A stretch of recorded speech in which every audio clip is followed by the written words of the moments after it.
How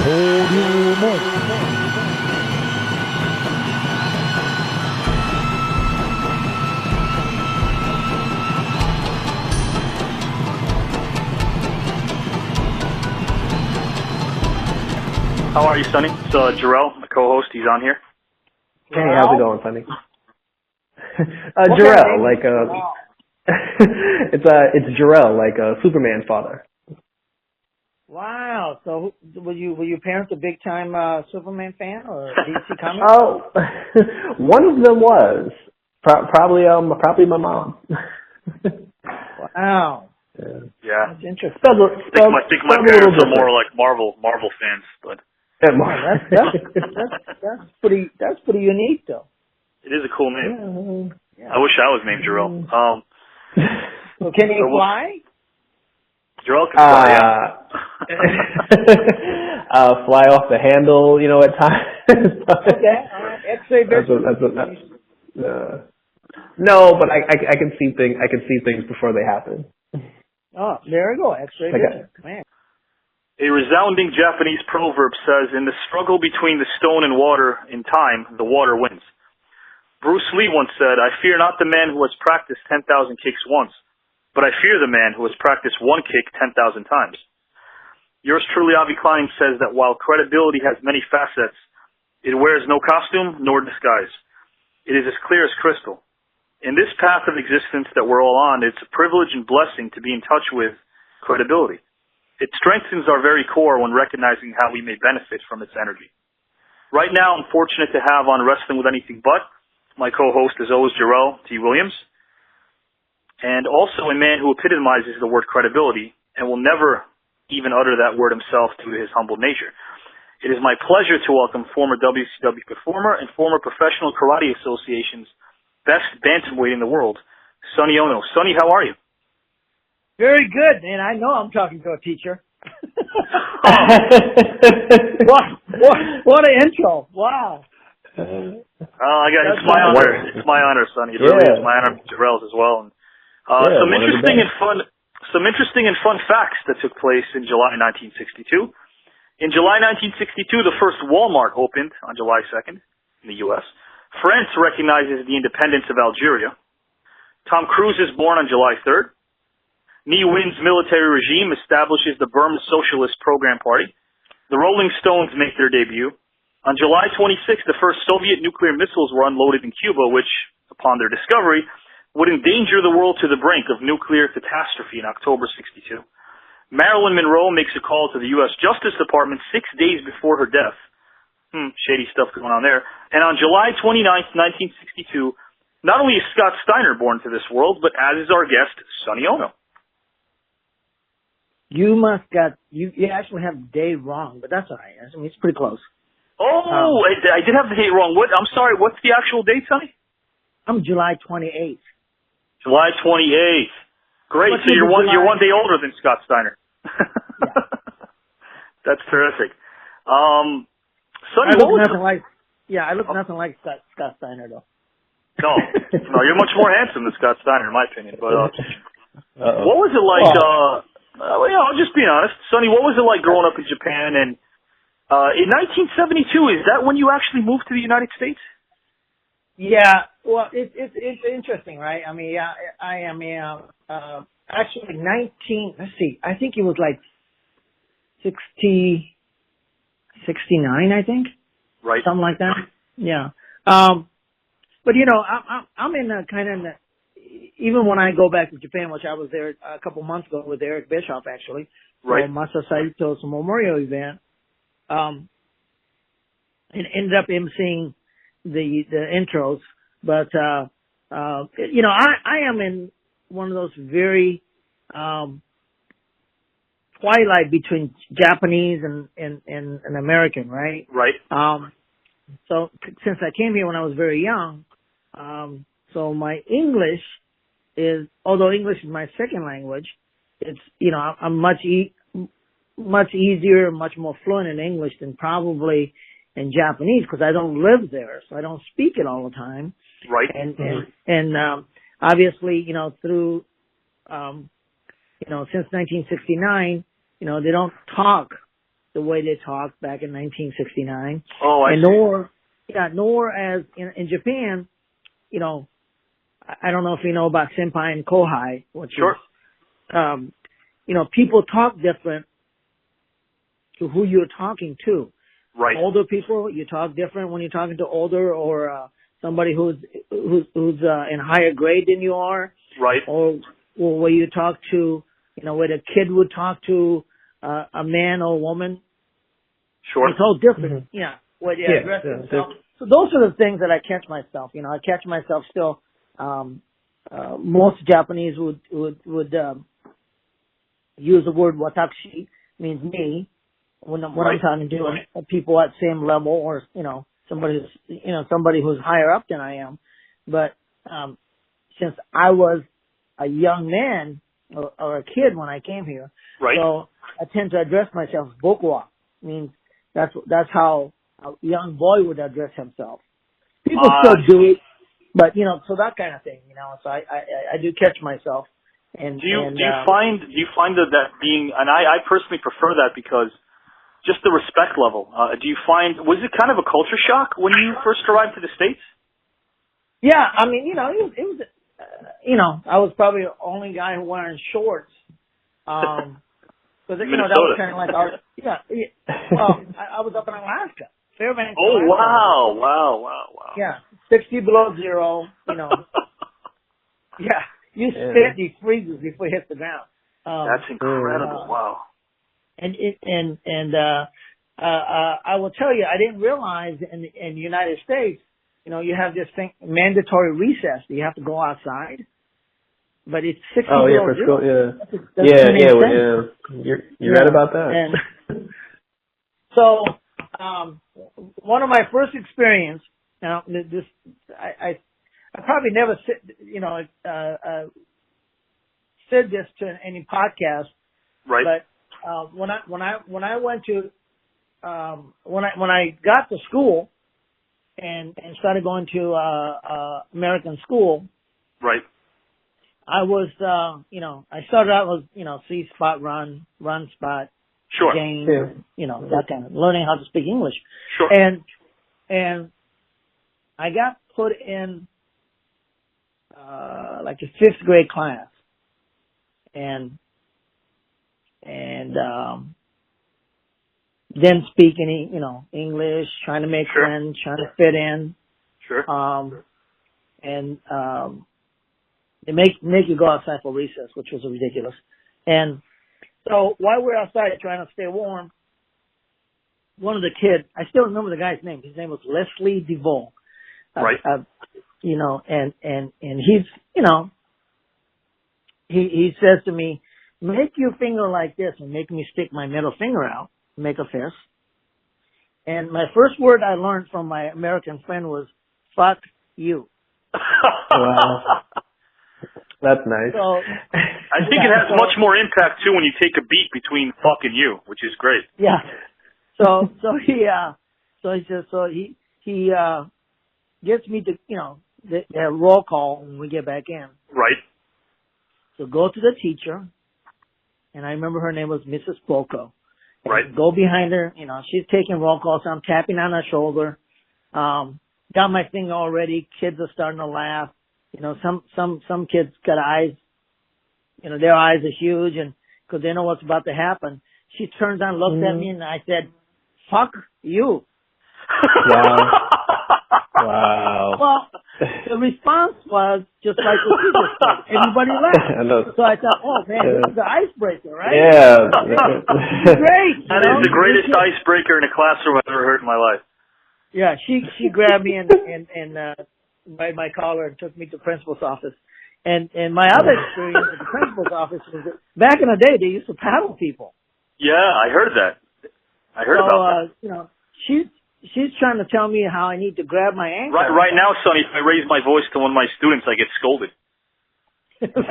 So this lady in gray suit, you know, gray hair, gray suit, very distinct looking lady is trying to demonstrate how to grab an ankle in front of me. Right. And I'm going like, I kind of got the idea, but I said, no, that's not going to happen. Oh, wow, that's crazy. So they were actually, and you know what's funny is that, so did you just assume, hey, this is how it's like in the States? This is probably how it is? Yeah. Oh, absolutely. Because everything everything was new. Everything was, this must be how it goes, Yeah. And I mean, once That you is a grabbed me, funny story. Wow. When teacher grabbed me, I figured I did something wrong, because I have no idea what fuck you means. But clearly, it's not as funny as what everybody, it's not funny to the adults. So no, of course. Yeah. But also goes with the. Yeah, go ahead, Joe. I'm sorry. I know, I was gonna say, but you learn. I guess you learn quickly because, like you were saying with Japan, like you speak to certain people a certain way, and then I guess like when like you realize like, okay, it's the same thing as back home. I just have to learn the terminology. Right. And I'm going like, oh, okay, this, that's first time. I mean, that's, as we say in business now, that's the first time I got ribbed, and so but and by the way, Sonny, all thanks to a guy named Leslie. Yeah, Leslie DeVoe, that was his name. Yeah. You know what? I thought I had it bad. I thought I had the best. I had a student who did speak English, who did understand these words, who said "go to hell" to me once. But yours takes the cake. Your story takes the cake for sure. Yeah, because I had no idea what I was saying. I thought I was trying to ice break and be friendly, and new kids on the block, new kid on the block, and trying to figure out what's going on. But yeah, that was. I can relate to you, man. I wasn't born in this country either. Cartoons taught me how to speak English when I came here at the age of 5. I didn't know anything. I did the same thing. Watch television. Yeah. Television was the best teacher for learning how to speak English. Yeah. I completely agree with you. Me being a teacher of history for years, blah blah. It's not about me, but I've been scolded before for answering in an honest way about like several questions my students asked me. And since I want to be informative on my podcast, it's called Wrestling with Anything But. I want to go on record and state that anyone that was raised in Japan from 45 to the mid-60s didn't have it easy. August 6 to 45 and August 9 to 45 were disgusting dates in the annals of history. At the time, U.S. President Truman had no reason to drop the atomic bombs in Hiroshima, Nagasaki, or anywhere else. As a matter of fact, 226,000 innocent civilians lost their lives. And what really pisses me off about that was the agreed-upon plan was that Emperor Hirohito would actually be stepping down. And so there was really no use. It was at the end of the war. Japan was about to surrender. It was almost as if Truman wanted to play with his nice, shiny little toy, and he was advised not to. Surrender was imminent anyway. There was no reason for that catastrophe to occur, in my opinion. Just like this is something I also wanted to tell you. The Hiroshima Peace Memorial Museum. It's a must for anyone visiting Japan to pay respect for those who lost their lives. Sonny, if you have any thoughts, or if you don't, it's just a topic I want to delve into a little bit. No, I've been to a memorial. When you think of those shadows of human imprints, right, on the wall, unbelievable.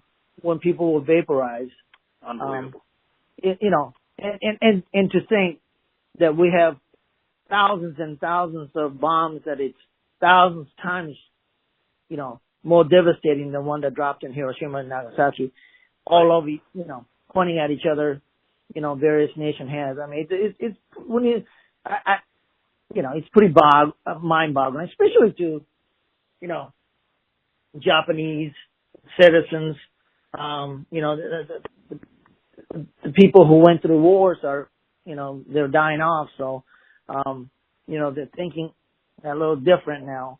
But, when North Korea, lobs those missiles over Japan is pretty frightening to Japanese people. Absolutely. Absolutely. And I find, that's why I find if people are interested in just finding more about this, please, just as someone who gave out textbooks that I didn't want to give out, go beyond the textbook. That's all I'm saying. That's my opinion. Do a lot of research because if you fail to acknowledge history, it might smack you right in the face and you don't even know where it came from. You really have to know your history, guys. At what age, Sonny, did martial arts become an important part of your life? Well, it's interesting enough. Most of us who went to school in Japan, if you took, as it would be here, PE, you took classes. You took kendo, Right. We took judo, which is those were sports, and karate. Those they had if they didn't have a club in each school, but it would be courses that was taught in the school system there. Right. And so it was pretty natural. I did judo and karate when I was when I was a young man and as a kid. And funny thing was when I first came to the United States, if you're an Asian kid, you just people assume that Yeah, especially at that time. Was Shotokan one of the practices that you knew, the foundations? No, I studied Goju from when I was in Japan, but Shotokan is a class. It's mandatory. Well, I shouldn't say mandatory, but most classes, school system teaches Shotokan. Right. Yeah. Right. What I find really interesting is, so in Minnesota, you were actually teaching martial arts to police officers. How did that come about? Yeah, I was, when I was 18, right. Followed the girlfriend. I was going to school up in Alaska, Fairbanks, Alaska. Right. Followed the girlfriend one summer. She moved down to a small town called Bryceland, Minnesota. I think population is like, a couple hundred. Wow. And they were building, so why don't you come down somewhere? You can work down here. My grandpa has a construction company. Come down here and, he can give you a job and, you can decide what you want to do after that. So I came down and they were building what they call grain elevators. But I didn't know what grain elevator was. They said, hey, we build elevators. Okay. I'm thinking the kind of you push button and go up and down. I have no idea. A grain elevator is a big structure that you build by inch and a half. The term is called cribbing. They actually make 2x12 was so high, they go to 2x10s and 2x6s and 2x4s. So they make upside down pyramid, so it makes it a hopper. Right. If that makes sense to you. So the grain will fall. And I have no idea. I mean, I thought, what a dumbest way to build a building. Inch and a half. Maybe that's why only 300 people were living there at the time. I don't know. Yeah. But I got a job working there, and I was the last guy to get laid off. And once I got laid off, I said, what am I going to do now? So, actually, I was going to YMCA, just training by myself, and I started working with one of the police officers there, and I didn't know he was a police officer. Right. His name was Officer Harris, and kind of middle-aged guy. I shouldn't say he was middle-aged. He was probably in, late 20s or early 30s. Kind of average-looking American. Little. I wouldn't say he was buffed. Right. And I taught him a few things, and I didn't weigh probably 110 pounds then, and taught him a few stuff and just working out. He was interested in what I was doing. Since you bring that up, and did they find it initially? Not obviously at the end. I'm sure they were very, very happy and were satisfied with the training. But initially, did they have preconceptions or stereotypes, or did they feel like they were these big bad cops who couldn't learn anything? Right. No. I mean, police officers are real well respected in Japan, right? I mean, it's like, and not only that, they're usually trained. I mean, most of those guys are, third, fourth, fifth degree black belts and some form of martial arts, either judo or karate. I mean, a lot of those Japanese police officers are badasses. And, of course. But they don't really, they don't rely on guns. It's usually a lot of hand to hand, right? I mean, so, they have to be pretty physically fit to ward off, different situations. Anyway, U.S. is a little different, I think. At least I found out. So, what happened was I taught him a simple body sweep, right? When people come at you, reach across the far hip and gather him up and put him on the ground, right? Sure. And I said, I was teaching him stuff like that. And I said, this would be really easy for you to do because, half the people you deal with are drunk and this and that. So I get a phone call from a chief of police and said, hey, I understand you've been teaching one of my officers. I said, yeah, at the YMCA. Right. And I thought I was in trouble or something. Yeah. And so it turns out that Officer Harris got called into a local hotel, Kaler Hotel, in Albuquerque, Minnesota, and there was gathering of father of Albuquerque, township of Albuquerque, mayor, chief of police, and all that was there. And this one of the councilmen apparently got a little drunk and got a little carried away, started shouting. Right. Police got called, and it happened to be Officer Harris. And Officer Harris body swooped the guy, took him to the ground, and moved up to him and took him out. So the chief of police was so impressed. He says, man, where'd you learn that stuff? This little Asian kid and 110 pounds.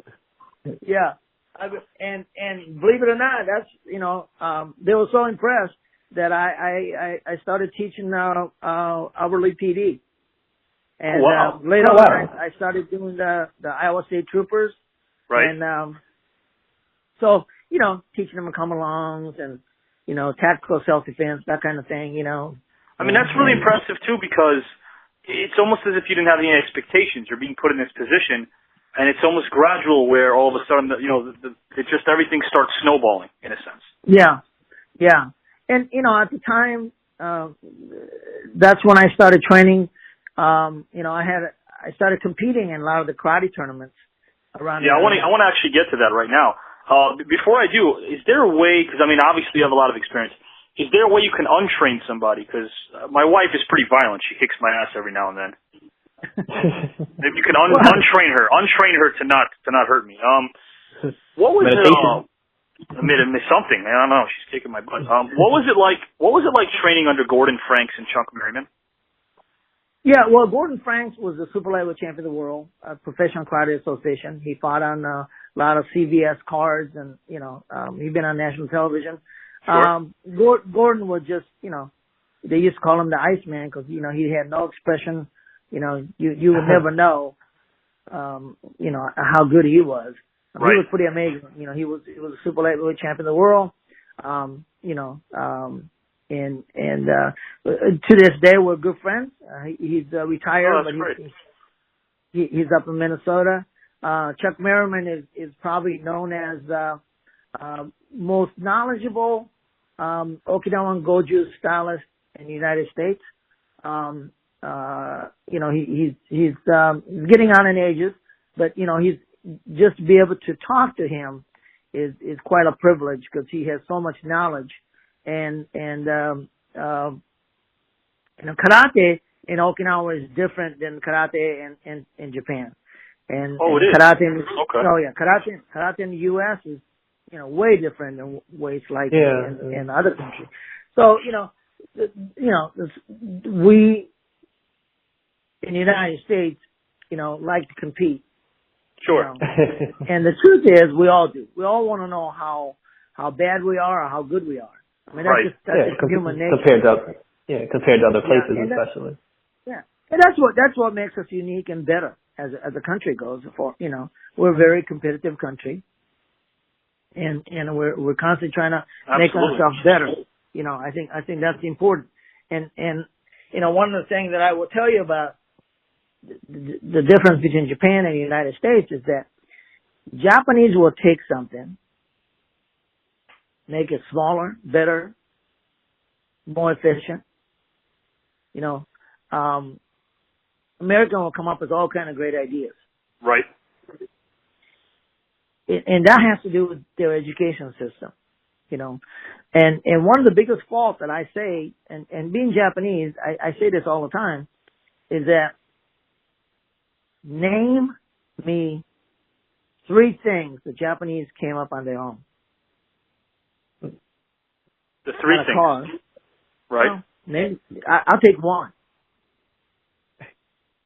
off the top of your head. I have a few. I also don't, Jarrell, you want to take a stab at this? I have a few, but I definitely, I have more than 3 actually. I have about 6. All right, go ahead. But I would like for you to educate, our listeners because I don't want to, I'd like for you to. No, okay, the problem is, Japanese will take a product, whether it's back in the days, sure. It was the best radio, transistor radio came out of Japan. Right. So they could make it smaller, cheaper, but they didn't come up with that idea. Somebody else came up with that radio and they just made it. They improved it, right? Sure. Yeah. It's kind of like what video games. If you want to talk about just some modern stuff, the compact disc. Yeah, but Japanese didn't invent that. They didn't invent that. Well, you take television, one of the best TV used to come out of Japan. I remember saying I had 6. Tell me if I'm right on any of them. So compact disc, okay, they didn't invent. No. I think because comic books, in a sense, because the Kibayashi was like the Kibayashi was one of the first picture books from the 18th century. I don't know if you would consider Kibayashi. No. Yeah, but there was illustrated books way before Japanese did it. The history of manga. If people want to talk about manga, sure. Yeah, that's a perfect example, right? Japanese take something illustrated reading material and make it into something their own, right? Right. Yeah. But they didn't invent that. I would say, in terms of discovery, it's not really an invention, but I know jet streams were discovered by Japanese meteorologists. Jet streams were discovered, but not, okay, you can't invent a jet stream. Right. The floor's all yours. I'm really intrigued. I really want to hear this. Well, no, the only thing I got is video games. Yeah, I can tell you they didn't invent that. Yeah. They took, video. Remember the first video game was a Pong? Yes. Yes. I can guarantee you Japanese didn't invent that. Right. So the point I'm making to you is that their education system, and including, why I was educated while I was in Japan, is that there's the best term to use in Japan. If you're a nail that sticks out, you're going to get pounded down. Wow. Mm. In other words, they don't want any original ideas. Right. Yeah. Right. They want everybody to conform. Just want to upgrade and improve upon what's been made. Right, but they don't come up with any new ideas. Right. That's why they make such a good manufacturing, because precisions, because they're very, they make good soldiers. They make their design and education system is for you to follow the line. Mm-hmm. Right. That's but interesting. Don't deviate from it's changing a little bit. And interesting thing about, like, you take Lexus and Toyotas and Mazdas, Infiniti, there's designing facilities all in California. Right. Okay. Yeah. You know what I mean? Because Japanese the school system and otherwise, the design is changing now a little bit, but they're not encouraged for you to come up with, hey, I got an idea. Sure. Why don't we do this? No. Creativity isn't encouraged. No. It's conformity is encouraged. Yeah. You need to, status quo. There were a lot of bans on trade embargoes post World War II as well, and I feel like a lot of it also had to do because certain countries were stifled economically to be able to produce and mass produce items and products. But I also feel like I completely agree with what you're saying. It's almost as if you take a model, you find out exactly what may not be working well with it, and just improve it. Is that pretty much along the lines of what you mean? Yeah. Japanese is probably great at reverse engineering, right? Sure. You know what I mean? Well, I give a lot of credit to the Japanese just because of the simple fact that if you look at a lot of the items that were improved upon, they were made in Japan. Well, think about the Japanese rail system. Right. Here's a bullet train that goes, 200 miles an hour, and when was the last lifetime Amtrak had an accident and people died. You know, the train system in Japan are phenomenal, and it's a place of earthquake, for God's sake. Sure, and you got to, I mean, obviously Sonny knows this, but those bullet trains especially, if you think about exactly how fast they are, it's incredible. And so the point I'm making is that they're great at, you know, making things better. Yeah. But unfortunately, with that comes, you know, they're lacking in coming up with a new idea. I also feel that, and we'll get into this later, but I also feel like that same adage you just used about making things better can be applied to pro wrestling, because I always tell Jarrell that I think, Jarrell, correct me if I'm wrong, do I not always say that the Japanese make it better in professional wrestling? Yeah. All the time. I know I'm not alone in that, but that is my opinion. So you did mention Gordon Franks and Merriman. Just before we get off topic here, how would you compare and contrast their styles and teaching ability? And who did you pick up from the most of those two? Yeah, well, Gordon is, you know, he's contemporary. You know, if you want to study karate as an art, right? Meaning the traditions, why they do things a certain way, why they do it, you know, they still do it the same way they did it, you know, from 100 years ago, you know, because Okinawan karate, a lot of them comes from China. So the martial arts, matter of fact, a lot of Okinawan went to China to study. So you see that more of a flowing movement in Okinawan karate versus Shotokan, which is the Japanese version of karate, which is more regimented, conformist. You know, this is how you do it, and there's no other way than this. You know, so it's a little bit different. You know, sure. Circular movements in Chinese styles and Okinawan style versus, you know, point A to point B, directs, you know. So in a way, it was actually great to pick up on both different types of styles, I guess, and kind of blend them into your own. Oh, absolutely, because you know you do have to find your own way. Right. Right. And what works for you, you know. How tough was the competition competing for Merriman's Trans World Oil Team?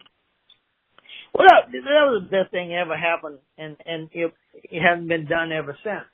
Is that we had a guy named by John Joyce, who owns Trans World Oil. He was one of the richest men in the world, who happened to be an instructor of a skipper, who was his instructor in Bermuda, where John lived. And, you know, he was amazingly generous. And when he found out that our martial art athletes, the competitors that we were, you know, we would just do it as a hobby, you know. Sure. Win a grand championship and win $500. He just said, well, that's ridiculous. So he actually, you know, paid for all our expenses to travel if you're on a team, and Chuck Merriman got to pick the team, and I was fortunate enough to be, you know, one of the team members, along with people you may know, a guy like Billy Blank, Cookie Hill, who is, you know, Billy Blank was Taibo. Sure. I can tell you a story that I can't tell you on this podcast about the time we were in South Africa. But well, hey, when to all the listeners who look up Billy Blanks, you probably remember Billy Blanks from his infomercials, the Taibo infomercials. Yeah, Taibo. Yep. And he's still, you know, pretty big with that. But yeah, Taibo blew up. We had a guy named by Toki Hill. He's now the national USA national coach. He'll be picking the coaches for Olympics for 2020 in Tokyo. And, you know, I mean, there was amazing martial artists in our team member. John would bonus us for winning first, second, or third place in the division. And if you won a grand championship, he would bonus us like $5,000. Most of us on the team, you know, made living going to karate tournaments. with Oh, wow. the bonus we got. Yeah, and that lasted 4 or 5 years. It was a Transwater Oil, Atlantic Richfield. Then it was Transwater Oil, and you know. Sonny, how did that feel? I mean, just to be able to say that you're doing something you love and you have a passion for, and in a way you're also educating because people are observing and watching and learning from you, as well as others in these tournaments and in these competitions. How did it feel to be actually getting paid for your passion? It must have felt great. Well, I would think, you know, I mean, we weren't, you know, making professional athletes, Right? as we know it, as basketball players and football players. But, you know, alternative was we were paying out of our pocket. One, two, we were actually making a living. Some of the guys was making, you know, $60,000, $70,000, $80,000, you know, in late 70s and 80s. I mean, right. It's pretty amazing, right? So, but I will tell you, to answer your question, it is amazing blessing to be able to do what you like to do, what you do, you know, passion in your hobby, and be able to put a bread on the table. Of course. And I mean, that's you know, that's the dream. That I would want, yeah, that's a dream gift for any, you know, any athlete, you know, somebody who loves. That's what I was going to tell you. Like, I feel like it's a sense of respect. I mean, just in terms of, a lot of times compensation translates to how you're respected. And even though you're right, you know, you weren't getting paid maybe the money of athletes that were under the NFL banner or NBA banner, it's the fact that you were respected for your craft. And it must have meant something, I guess, back then. So that's cool. That's really neat. Yeah. And, you know, because of that, because of the fact that, you know, I was competing and you know, making a name for myself. Sure. But you know, you got to remember why we did it, right? Before we were getting paid by people like being on a team, like Transworld Oil and Atlantic Richfield, you know, our hobby was to get together with a few guys, get in a van, drive to Chicago, drive to North Carolina, you know, 22, 24-year-old guys, you know, pack a van and drive and be able to pay $25, you know, sure, fight all weekend along and not go to jail.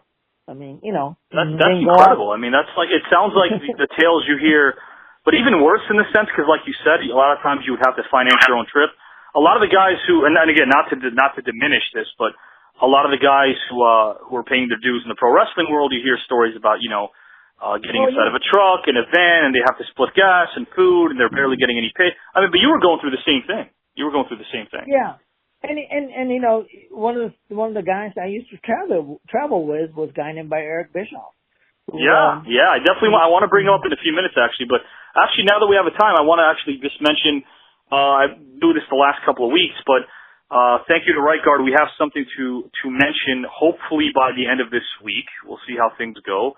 And just to transition into some other things that Sonny had brought up to me earlier. I want you to mention this at the end of the podcast too, Sonny. But I'd like you to plug a couple of things coming up that you have going on. Well, you know, biggest wrestling event of the year is coming, you know, WrestleMania in New York this time. And of course, New Japan Pro Wrestling is sold out, Madison Square Garden as well. I think they're the day before WrestleMania. So, you know, and that's a gathering of all the pro wrestling, you know, historians from, you know, everybody from Abdullah the Butcher to, you know, Nakamura-san from WWF. They're all going to be there. And there's a convention called WrestleCon. And, you know, if you ever want to have anybody you want to meet, they'll be there at the WrestleCon signing autographs. I'll be there with Ultimo Dragon and the guy I used to manage at WCW, and we still work the independent scene together. Okay. Is WrestleCon taking place in New York City, or is it taking place in New Jersey? You know what? I think WrestleCon's it's in Manhattan. I think it's in New York City. Okay. All right. And guys, if you Google WrestleCon 2019, you'll get all the good information regarding that. So. Oh yeah, you'll see all the participants that is there, be signing autographs and otherwise. You know, I just talked to Shay, one of the Nitro girls. They're going to be there. So that's amazing. You know, Yeah. So that alone is worth my trip to just go. I think I might book a ticket too. Yeah. Especially if my wife is seeing her family that weekend, I might actually. Now that you mentioned Wow. Shay. Wow. But I mean, hey, listen, just putting it out there. Recollections, Sonny, about a couple of the competitors that you went against on the karate circuit. And number one, I'm glad I had mentioned in my intro exactly how humble you are, because you do have a lot of humility in you. Guys who are listening, Sonny Onoo was easily regarded as one of the best bantamweights in the world. You had an amazing record. What are your thoughts any thoughts and recollections about Vernon Mason? Vernon Mason's, I didn't know about him till I fought him. I just remember when I fought him, and I think it was in Virginia I fought him. Right. And I got cut, I think the first or second round over my left eye. He was trying to throw a spinning back fist and caught me with the elbow, which closed my left eye. But I ended up losing the fight. I think it was a title fight, and he became the world champion after that. Okay. But I mean, you were the champ already for a while at that point. I mean, did you stop competing in full time in '87? Was it '87? Well, 1975 to '81, I was the number one in the world.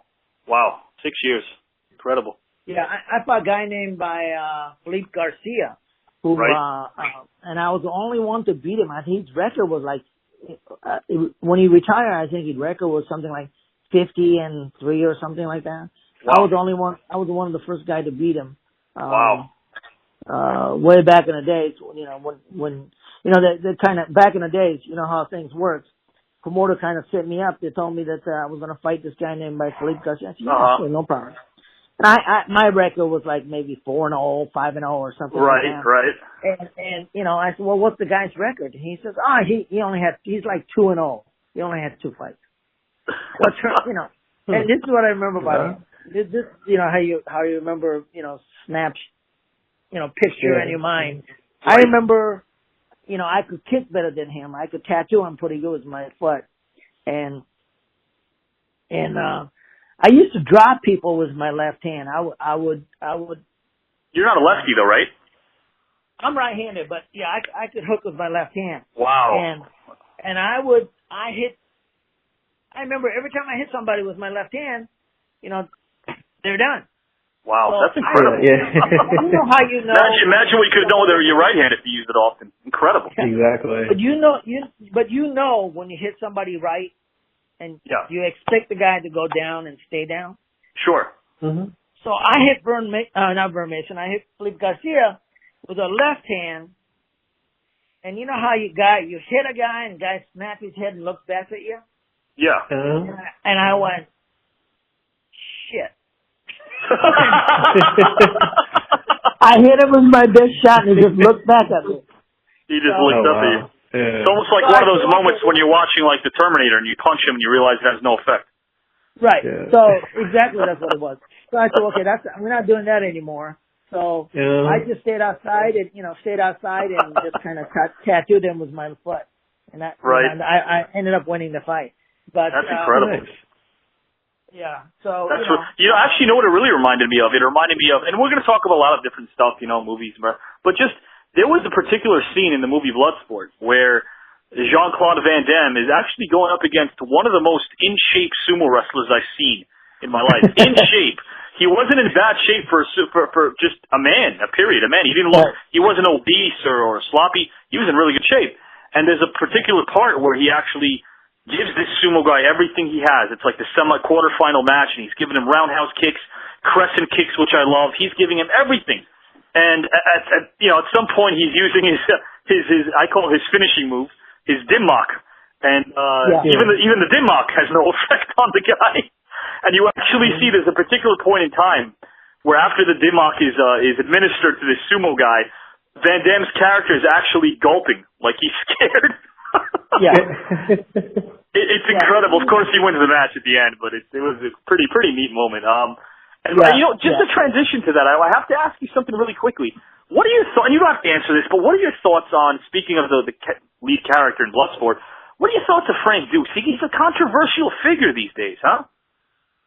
Yeah, I mean, I'm hearing things here and there, but Frank Duke was, he was a real guy, right? I mean, he was a legit guy who was fighting, bare knuckle stuff.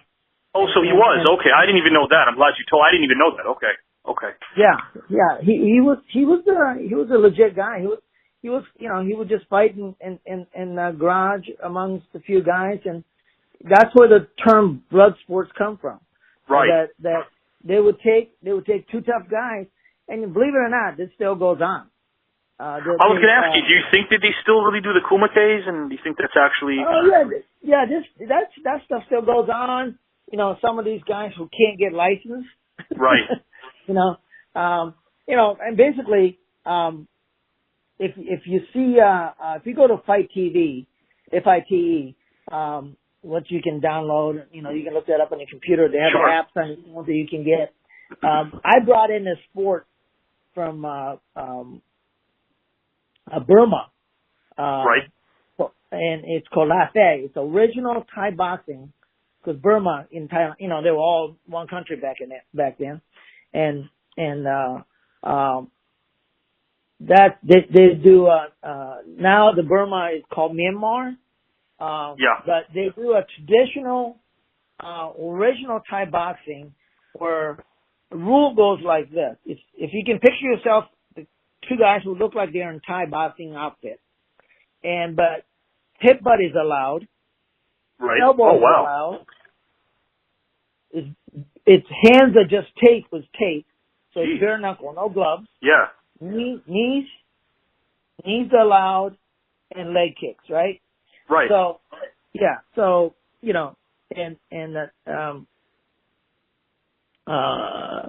I brought that art.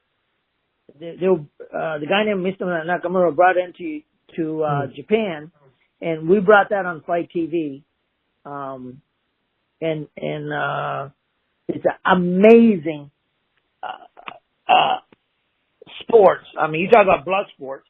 Sure. The only way you can win, I believe it's a 3 or 5 minute round. But the only way you can win is you knock the guy out. That's it. Oh wow. Or a doctor stops the fight. And listen to this. You can beat the crap out of the guy. Right. As long as he's standing at the end of the fight, it's a draw. Wow, that is interesting. Okay. That's incredible. Now this thing gets better. Let's say you and I are fighting, right? Right. And you beating the crap out of me, and you knock me down. Which never happens, Vance. Yeah. So the referee start to count, right? Yeah. Your corner can throw in a towel, not to throw in a towel like they do here. Yeah. They can ask timeout. Oh, okay. And revive the fight. So there has to be a winner. Yeah, like somebody has to. Right. Someone has to go down. Wow. It is amazing martial arts as far as sports goes. I mean, Mike Weber, who's the COO of Chief Operating Officer of Fight TV, we were in Japan sitting at the ringside, and we have to literally use our program to cover ourselves because there's so much blood in the ring.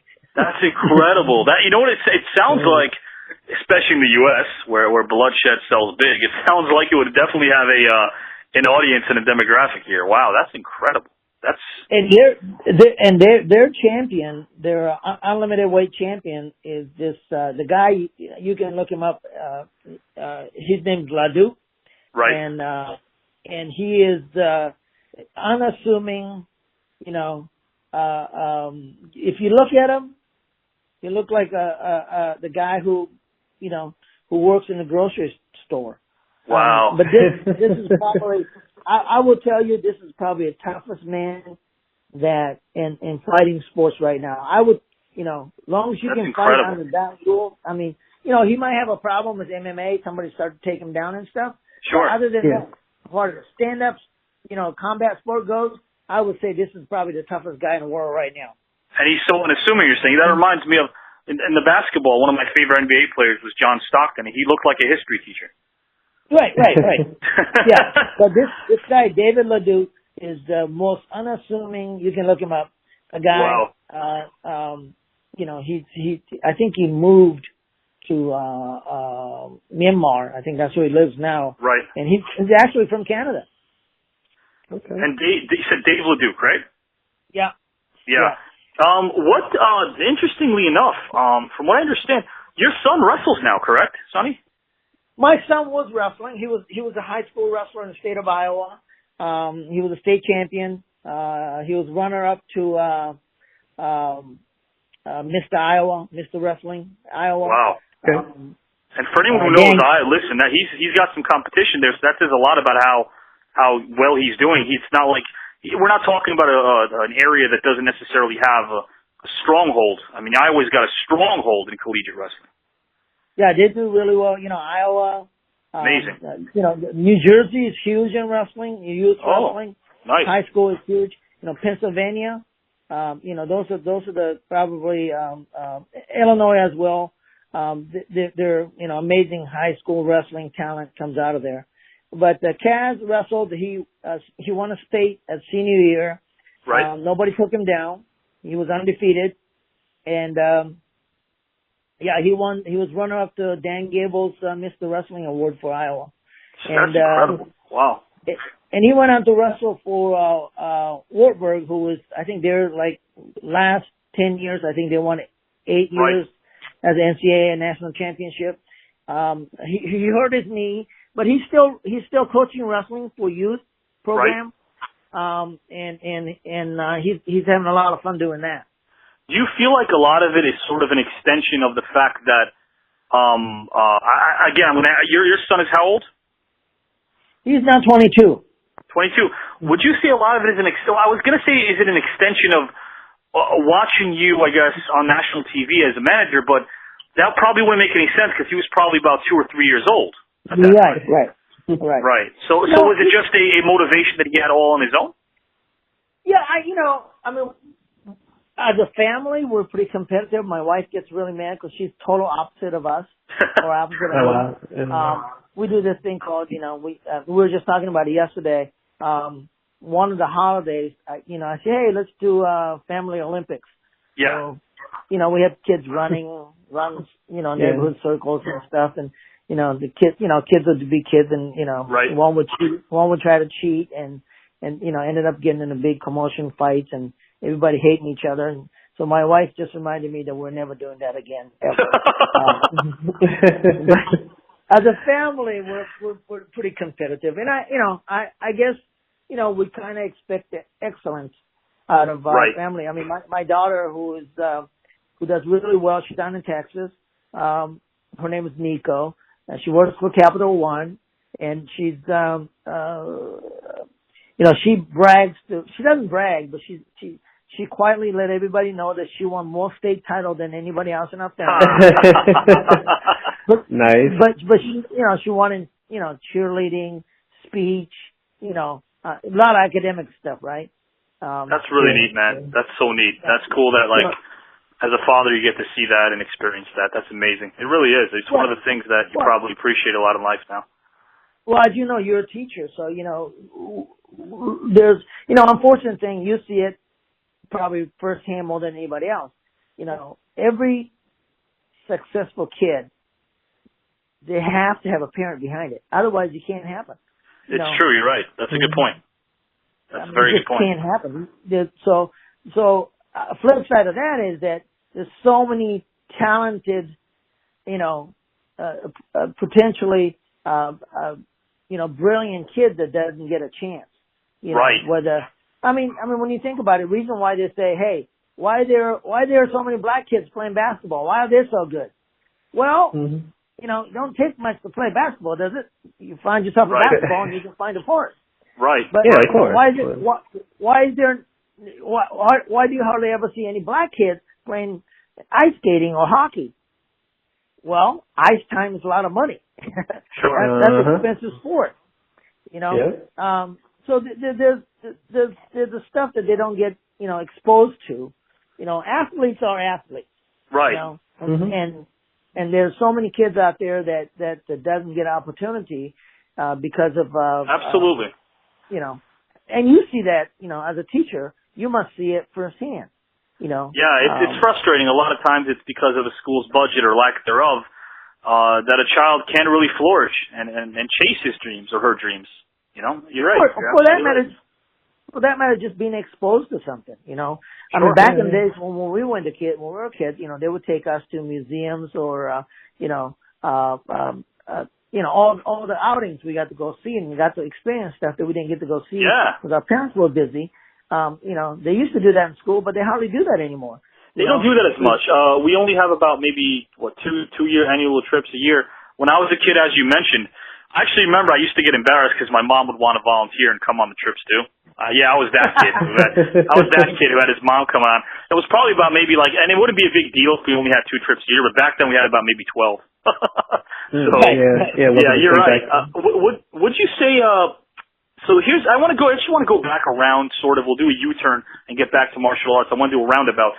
What music did you listen to growing up, and did it change over the years? You know, music is when I was, you know, I mean, Eagles, you know, I was, it's really funny, right? Because I lived up and I went to school up in Alaska. Right. So that was, you know, which was very, you know, you got to remember this is like, you know, 70s, you know, late 60s, 70s. So what's really interesting thing about that is that, you know, up in Alaska, I mean, there's people that lives up there that wants to get lost. You know, there's people still out there, you know, still listen to Janis Joplin. You know what I mean? I mean, definitely. They still had up until they have up until recently they had one of the last Blockbusters still over there because their Wi-Fi signal in certain areas are so bad that they would actually still keep themselves operating. Yeah, you're right. And, you know, I mean, long hair hippies there's a whole bunch of them still up there. Yeah, they're still good. And but what was really funny was and I believe what was it? Had to have been like in 71, 72, because that's when Alaska Pipeline from northern part of they built this pipeline through Fairbanks and through Anchorage. Right. And there was influx. It was almost like a gold rush. There was influx of California, you know, oiler guys, you know, people who was in the oil business from California. There was all these guys came in from Texas. Sure. And, you know, and town just blew up. And of course, when things like that happens, you know, there's all kind of crazy stuff goes on. And you kind of killed, you know, I'm glad I got out of there. Because when I went back, you know, there was everything, the people I went to school with and all that a lot of them was in a mess, you know. Right. Sure. But, you know, you gotta remember, there's, you know, you got a native Indian on one side, you got local people that live there, then you got very progressive, you know, California oilers and. So it's a real, it's sort of like opposite ends of the spectrum in terms of the, Yeah. It was pretty crazy. Yeah. What about anything? I mean, aside from martial arts, which I know you had a real passion for, were there any other sports growing up that you were interested in, whether it was in Japan or in the States, that took to you?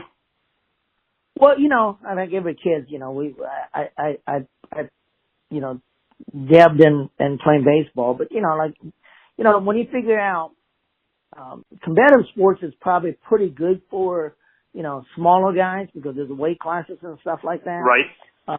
And of course, you take martial arts, the principle of martial arts, whether it's judo or karate, you know, size doesn't matter. You know, size doesn't matter to some degree, but, you know, you learned how to use other guys' weight and balance. You know, so so it was natural for me. And not only that, when you're a little Asian kid, you know, and late 60s, they expect you to know, you must know that stuff, right? Right, right. That's what they probably assumed, sure, yeah. Yeah, you know, so it was pretty easy, and I just flew right into that, and gravitated towards, martial arts. For me, I remember throwing a tantrum when I was 4 years old, and my older brother, we were actually living very modestly at first. We came to the States with nothing. And I remember I remember actually being at home before I was old enough to go to school. I didn't know the language at all. And at a certain time, around 2:30, my mom would take me by the hand and we'd have to go pick up my older brother from elementary school. And I would throw a tantrum because Woody Woodpecker was on. So my question to you is, you had mentioned this with cartoons and TV shows in general, Sonny. What are some of the TV shows and or cartoons that you really liked as a kid or growing up? Yeah, Tom and Jerry, Casper. Nice. Nice. Those are all those. Woody Woodpecker. But nice. when I was in Japan, one of the big things, that you talked about the manga earlier. Right. Those are pretty big things. So, I think Astro Boy is called here. Oh yeah. Oh yeah. Uh-huh. Yeah. That was called Tetsujin Atomu. That was his name in Japan. And so, sure. What's really interesting, even to now, when I see or something that related to Japanese, I'll be flipping, looking through YouTube or something. Right. Anything Japanese, I want to peek at it and see what's it about. But, sure. Yeah, so, Would you say that there were any particular movies? It doesn't have to be growing up. Maybe even today. Is there a particular movie you could watch 1,000 times over and over again? It could be a foreign film. It could be a domestic film in the U.S. Is there a film you could watch repetitively and never get bored of it? Yeah, I mean, I'm not that big on movies, but you got a lot of those Kurosawa movies back in the day. Sure. Those Kurosawa movies are amazing. Oh my God, they inspire a lot of American directors. Sure. I love those. Although they butchered the heck out of all the Godzilla movies, but I don't think I missed any Godzilla movies. Yeah, but I'm not that big on movie. I did try to catch some of, a lot of the samurai movies. Yeah. I like Zatoichi. That was a TV series actually. Right. The blind masseuse. Yep. Iaido swordsman. And he was like, good stuff. Yeah, and he was a weekly television series, but he was a yakuza, a gambler. But, sure. He was a masseuse, a blind man, but he was always on the right side of the righteousness, right? That's the interesting thing about it, because like with the yakuza, they always get brought up in maybe like a negative light, but with that particular show you mentioned, he had good morals in a way, right? Yeah. Well, if you study a little bit about yakuza, I'm not trying to defend it, but it was driven by economics to begin with, because a lot of those yakuza guys actually they came from right after you talked about end of the war. Right. A lot of these guys was in a position of they came from samurai, right? I mean, they had codes, and that got mixed up with the gambling. Sure. But they still have those honors that the code that they live by. Sure. Absolutely. Loyalty to my oyabun, which is my boss. If I make a mistake, or if I do something to hurt a clan, they chop off their little fingers. Right. To that kind of thing, and but that's an honor thing. It's a symbol, right? Of course. Ask for forgiveness, kind of thing. It's a little crazy, but no, I mean, I guess you either get it or you don't get it. I mean, I do. Do you still, and of course this is sort of I guess a very basic question, but do you miss Japan? Do you go there often? Do you have family still there that you visit, or? Yeah, I still have, relatives there. I still have some, I have two sisters. One's in Alaska and one's in Hawaii. Which right. is kind of polar opposite of where you could be. Sure. But yeah, I like I said, I was in Tokyo and Osaka in February with Eric Bischoff. So a lot of times business related. I get to go back there and spend a little time. 2 Sure. years ago, I took my whole family there. We hung out for about 10 days, and you know, Japan is an amazing place to go. I mean, it is so modern, but yet, you know, you can go 2 blocks over and you can be in you know, traditional temple, you know, having a tea ceremony, and yet very you know, diverse. I mean, my brother works for a company called Deloitte, and he's actually in Japan now, and he brokers deals, Deloitte, and he actually told me that he had to sort of learn about just some stuff that he never thought of. For now, he already understands conduct and protocol, but he didn't understand the conduct and protocol, so he actually had a liaison walk over to him and tell him, look, if you don't know the protocol, there's certain things that we want to teach you, and they did. Yeah. In business meetings, especially. There was an interesting a story that I can tell you. One time we were coming back. We did a show in Osaka. There was Kevin Nash, Eric Bischoff, myself, and a couple other executives for Turner. Right.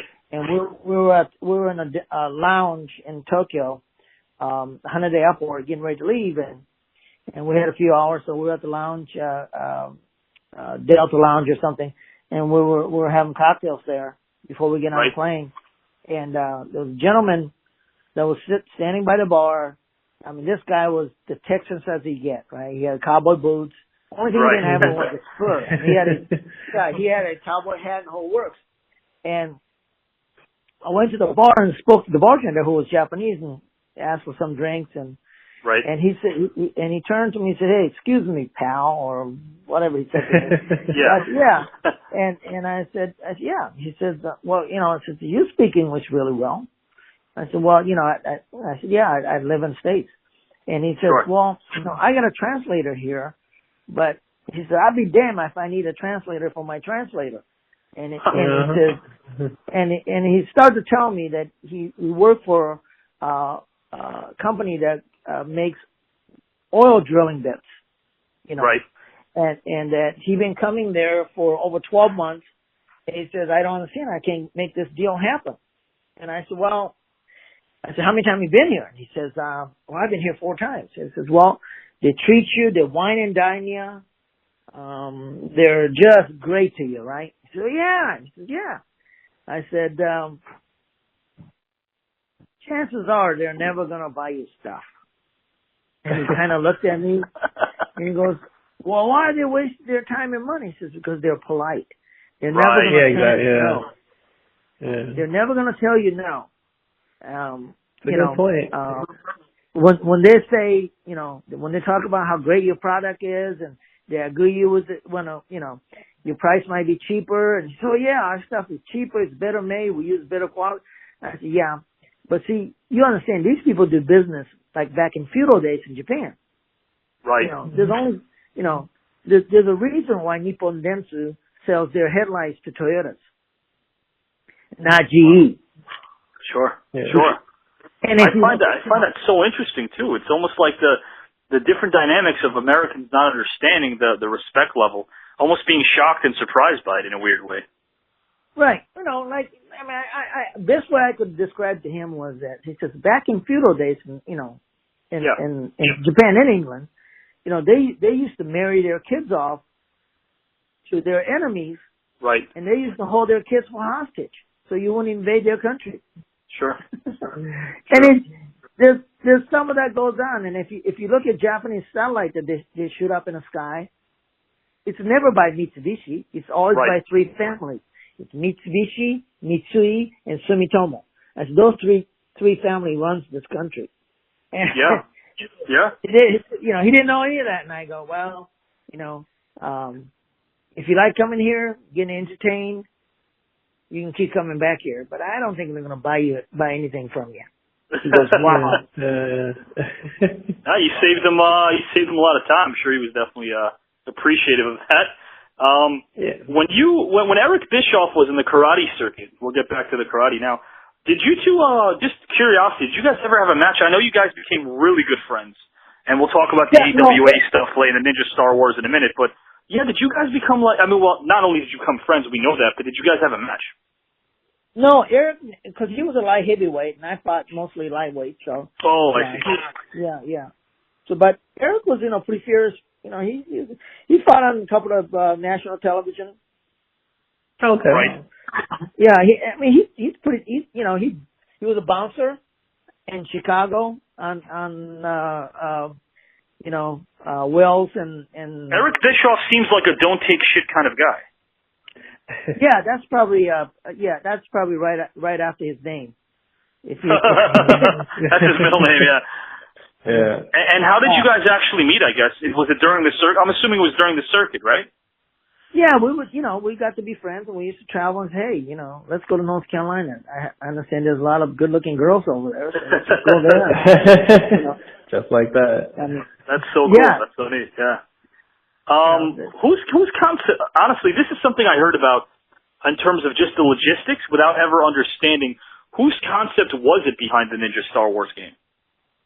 Well, I came up with a game. Okay. And showed it to Eric. And Eric says, hey, we got to get this on TV, man. And I said, I have no idea how to do that. Eric says, we need to sell this thing. And, I have no idea how to get on TV, right? Eric actually, shot the commercial, for Ninja Star Wars and took that to, Vern. AWA, because AWA would, they would get commercial time in exchange for, like being on ESPN. Right. They would get commercial time in lieu of money, and sure. where Vern can go and sell those commercial time. And what we did was we exchanged the profit to be able to split the profit from the sale of Ninja Star Wars on their allocated time for commercials. Right. So that's how that's how Eric Bischoff. Matter of fact, I confirmed this with Eric Bischoff on our last trip to Japan.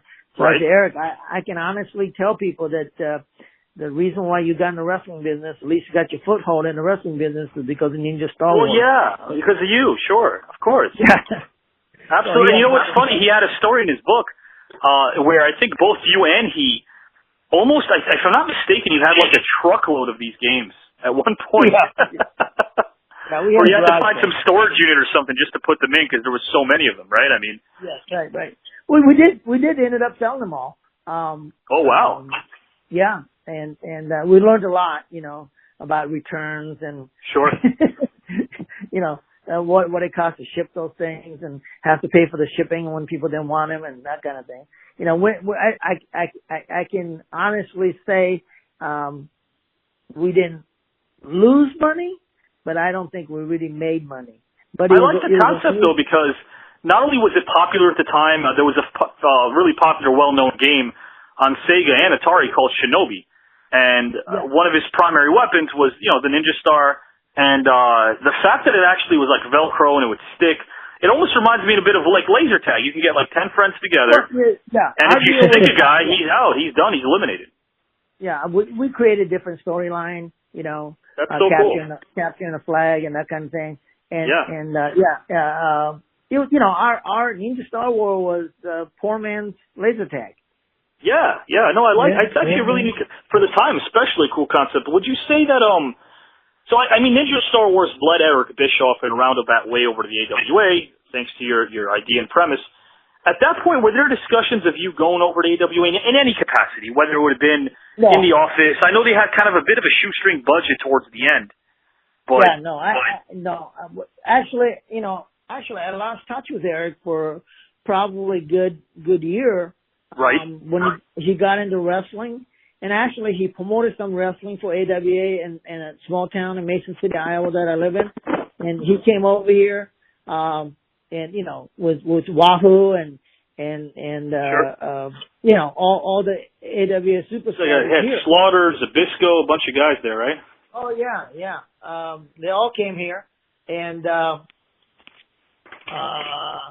one of the things was that's what Eric was doing, and of course, it's his story, but, he was selling syndicated show to, TNT or Turner Broadcasting and ended up, getting a job offer from them, and ended up working as an announcer at Turner. Yeah. And then, Okay. he called me up one day and says, "Hey, I got to go to Japan. You want to go with me?" I said, "Yeah." And I said, "Yeah, let's do it." So, of course, I'm self-employed, so I can get off and go. So, Right. He said, "Okay, we're gonna leave on Thursday." I said, "Great." And so next week comes around, and Monday or Tuesday, I don't get any calls from Eric. So Tuesday night, I called Eric.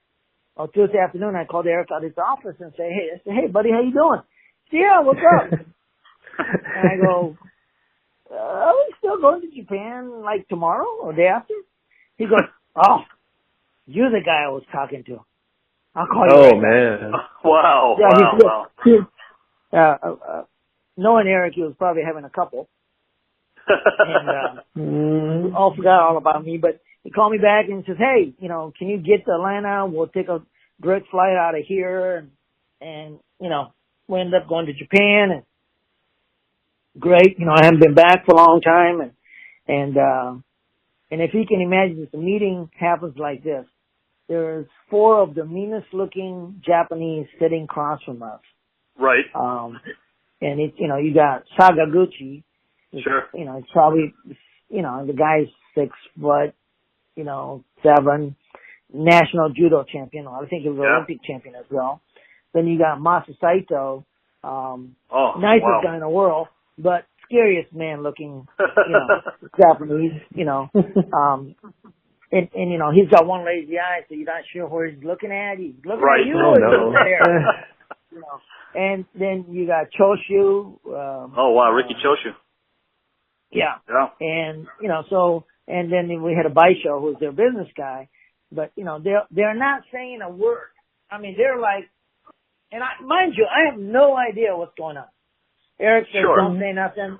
Just listen to what they have to say and just tell me about it later." That was the, direction I had.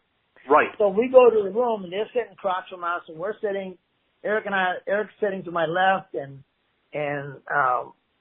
Tiger Hattori, right, the referee.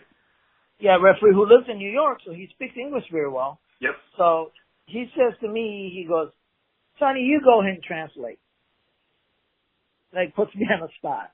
I'm like, last time, mind you, I haven't communicated with many adults. Certainly not in the business session. Right. Yeah. So you're kind of feeling a little bit of a little pressure, a little heat going on right there. Oh yeah. Well, I'm referring to myself as a little kid still. You know what I mean? Right. So Eric started to speak, and basically he's apologizing because I'm translating as he speak, right? Yeah.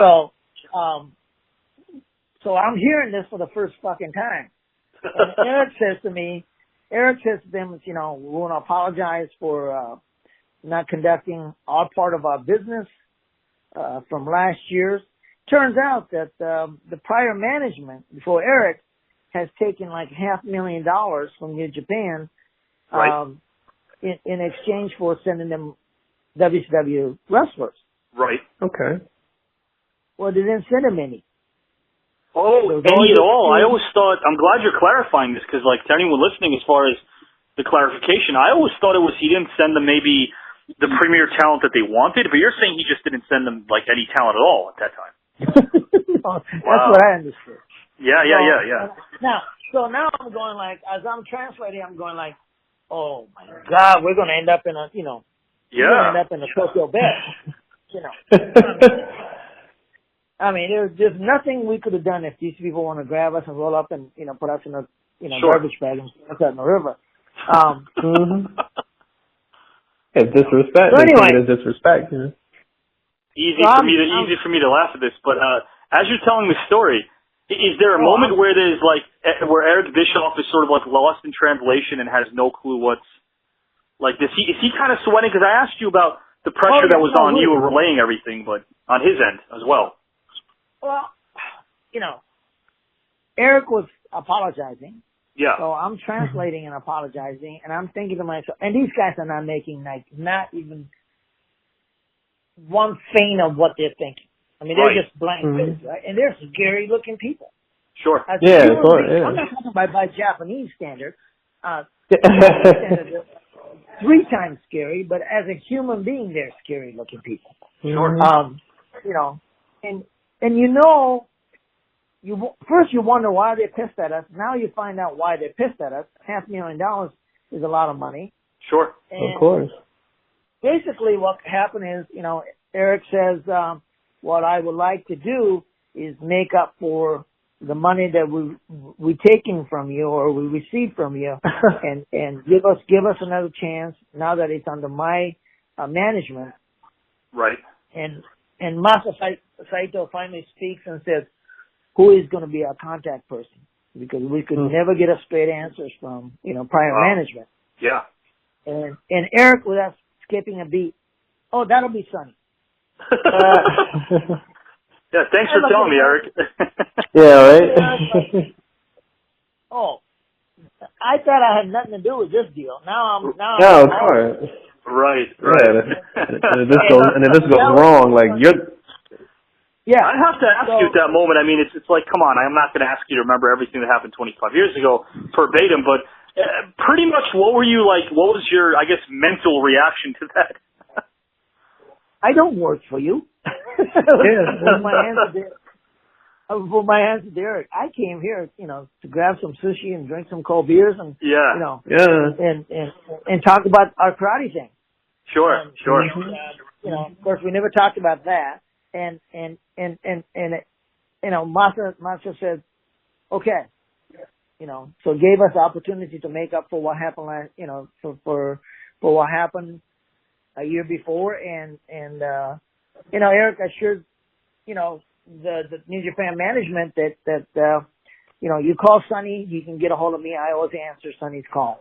So that's basically how, you know, he assured them that, and I made sure, you know, because I was very scared at these people.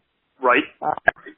I made sure that, you know, when they asked for something, I got to answer back to them and make sure everything was followed up, you know.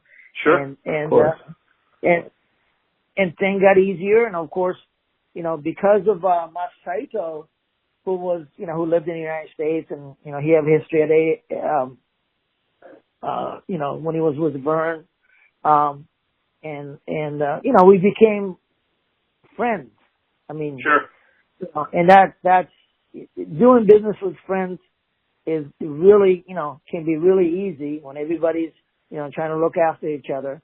And Masa Saito, you know, held up his side of the bargain.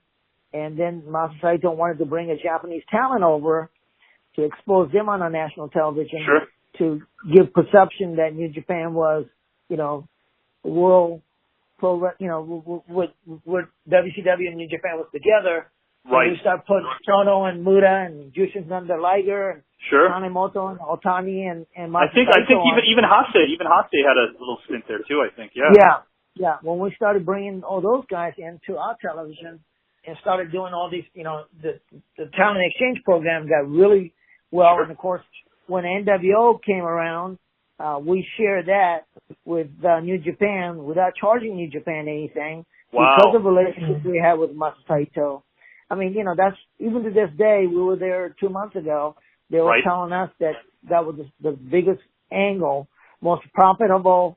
They were selling our t-shirt, you know, 25 years ago. They were selling the NWO t-shirt, you know, for $45 in Japan. That's incredible. Like in Japan where, again, I mean, people need to understand, you know, Jarrell and I always discuss this, both New Japan and All Japan, just in terms of marketability, I mean, there's such dynamos in their field that both promotions are standalone promotions that don't need outside help to draw a crowd. You look at the Egg Dome, you look at what they've been able to draw historically.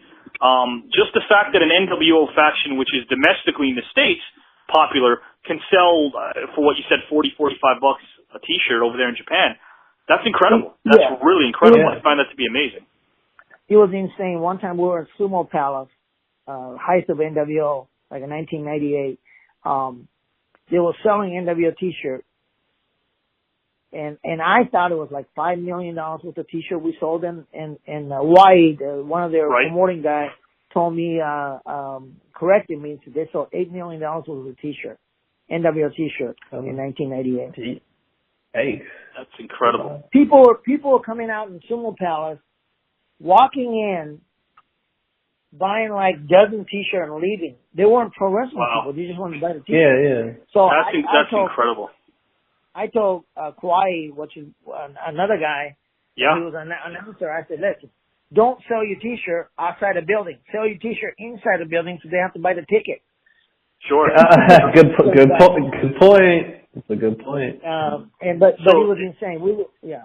No, I was just going to say to you, I mean, it's incredible also in the sense that all this is probably happening really fast. I remember there were a couple of G1 Climax tournaments, like in the mid-90s too, where you saw a lot of WCW representation. So it seemed like everything was going really well in terms of the talent exchange. Oh yeah, it was really good. Everything was really good. I think they were paying us upward of $1 million by the time, right around about, year 1999 and 2000. I think they were paying us, twice as much is the original, agreement. To tell you what the funny thing is. So this kind of, I had a 1995 Rogoku t-shirt where WCW talent went over there and did a couple of shows. And I had a t-shirt that I posted on my Facebook today about 10 o'clock this morning. And it was worn t-shirt with you had Giant, Muda, a cartoon version of all our pictures, right? Right. I posted it. 2 minutes later, somebody bought it for $35. Oh, wow. Wow. So you just go to show you, it's amazing that even to this day, you still see the NWO t-shirt. But those old New Japan stuff, once in a while I go in the closet and I'll find them and I post it. And the people pay just amazing, stupid money for it. This is great. This is great insight because I didn't think I knew. I don't want to speak for you, but I certainly didn't know that the NWO brand really sold well as it did overseas. That's amazing. And it's interesting because a lot of people don't understand. The Japanese Pro Wrestling Alliance, it started out as the JWA. Ricky Dozen, who's actually Korean, if I'm not mistaken, Ricky Dozen was sort of, Baba and Inoki both were sort of under his wing. And when the two factions broke away and Baba had All Japan and Inoki had New Japan, they were behemoths. Again, front page on the sport, like a job. This call is now being recorded. I'm going to put him back on. I'll just do a little edit break. 1 second. Okay. Sonny? Yeah, I'm here. Okay, great. Well, just to give you a 5-minute beat, if I won't say anything, and then we'll start again. Okay.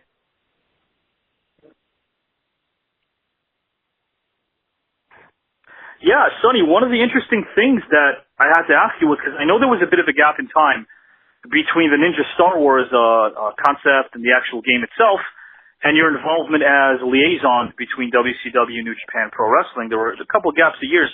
Before we get into your spot as a liaison and ultimately a talent with WCW, during those couple of years between Ninja Star Wars and WCW, what were you up to? Well, I always had my karate school and health club. Right. So, I have a car dealership as well. So, I was busy doing that. Sure. And then of course, I get a phone call one day from Eric Bischoff, says, hey, we always had a dream of getting, martial arts show, karate show. Right. Kickboxing type of show. And now that he was in television at Turner, and so he said, hey, I'm going to go to Japan. Why don't you come with me? And I said, yeah. And I said, yeah, let's do it. So, of course, I'm self-employed, so I can get off and go. So, right. He said, okay, we're going to leave on Thursday. I said, great. And so next week comes around, and Monday or Tuesday, I don't get any calls from Eric. So Tuesday night, I called Eric. Or Tuesday afternoon, I called Eric out of his office and say, hey, buddy, how you doing? He said, yeah, what's up? And I go, are we still going to Japan like tomorrow or day after? He goes, oh, you're the guy I was talking to. I'll call you. Oh, man. Wow, wow. Knowing Eric, he was probably having a couple. And we all forgot all about me, but he called me back and says, hey, can you get to Atlanta? We'll take a direct flight out of here. And we ended up going to Japan. And great. I haven't been back for a long time. And if you can imagine, if the meeting happens like this, there's 4 of the meanest looking Japanese sitting across from us. Right. And it's, you got Sagaguchi. Sure. It's probably, the guy's 6 foot, 7, national judo champion. I think he was an Olympic champion as well. Then you got Masa Saito, nicest guy in the world, but scariest man looking, Japanese, and he's got one lazy eye, so you're not sure where he's looking at. He's looking at you. Oh, no. And then you got Choshu. Ricky Choshu. Yeah. Yeah. And, and then we had a Baisho who's their business guy, but, they're not saying a word. I mean, they're like, and mind you, I have no idea what's going on. Eric says, don't say nothing. Just listen to what they have to say and just tell me about it later. That was the direction I had. Right. So we go to the room and they're sitting across from us and we're sitting, Eric's sitting to my left and Tiger Hattori. Right. The referee. Yeah, referee who lives in New York, so he speaks English very well. Yep. So he says to me, he goes, Sonny, you go ahead and translate. Like, puts me on the spot. I'm like, last time, mind you, I haven't communicated with many adults. Certainly not in the business session. Right. Yeah. So you're kind of feeling a little bit of a little pressure, a little heat going on right there. Oh yeah. Well, I'm referring to myself as a little kid still. You know what I mean? Right. So Eric started to speak, and basically he's apologizing because I'm translating as he speaks, right? Yeah. So I'm hearing this for the first fucking time. And Eric says to them, we want to apologize for not conducting our part of our business from last year's. Turns out that the prior management before Eric has taken like $500,000 from New Japan in exchange for sending them WCW wrestlers. Right. Okay. Well, they didn't send him any. Oh, any at all? I always thought, I'm glad you're clarifying this because, like, to anyone listening, as far as the clarification, I always thought it was he didn't send them maybe the premier talent that they wanted, but you're saying he just didn't send them, like, any talent at all at that time. That's what I understood. Yeah. Now I'm going like, as I'm translating, I'm going like, oh my God, we're going to end up in a, we're going to end up in a Tokyo bed. I mean, there's nothing we could have done if these people want to grab us and roll up and, put us in a, garbage bag and put us out in the river. It's disrespect. So anyway, it's disrespect. Easy for me to laugh at this, but as you're telling the story, is there a moment where there's like where Eric Bischoff is sort of like lost in translation and has no clue what's like? Is he kind of sweating? Because I asked you about the pressure that was on you relaying everything, but on his end as well. Well, Eric was apologizing. Yeah. So I'm translating and apologizing, and I'm thinking to myself, and these guys are not making like not even one feint of what they're thinking. I mean, they're just blank faces, right? And they're scary looking people. Sure. I'm not talking about by Japanese standard.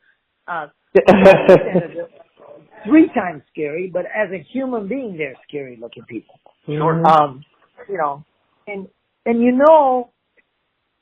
First you wonder why they're pissed at us. Now you find out why they're pissed at us. $500,000 is a lot of money. Sure. And of course.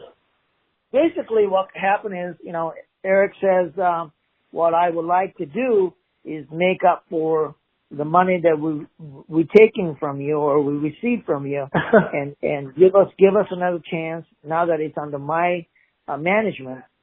Right. And Masa Saito finally speaks and says, who is going to be our contact person? because we could never get a straight answers from, prior management. Yeah.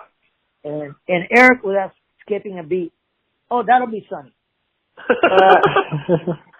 Yeah, thanks for telling me, Eric. Yeah, right? Oh, I thought I had nothing to do with this deal. Now I'm of course. Right. Yeah, and if this goes wrong, like yeah.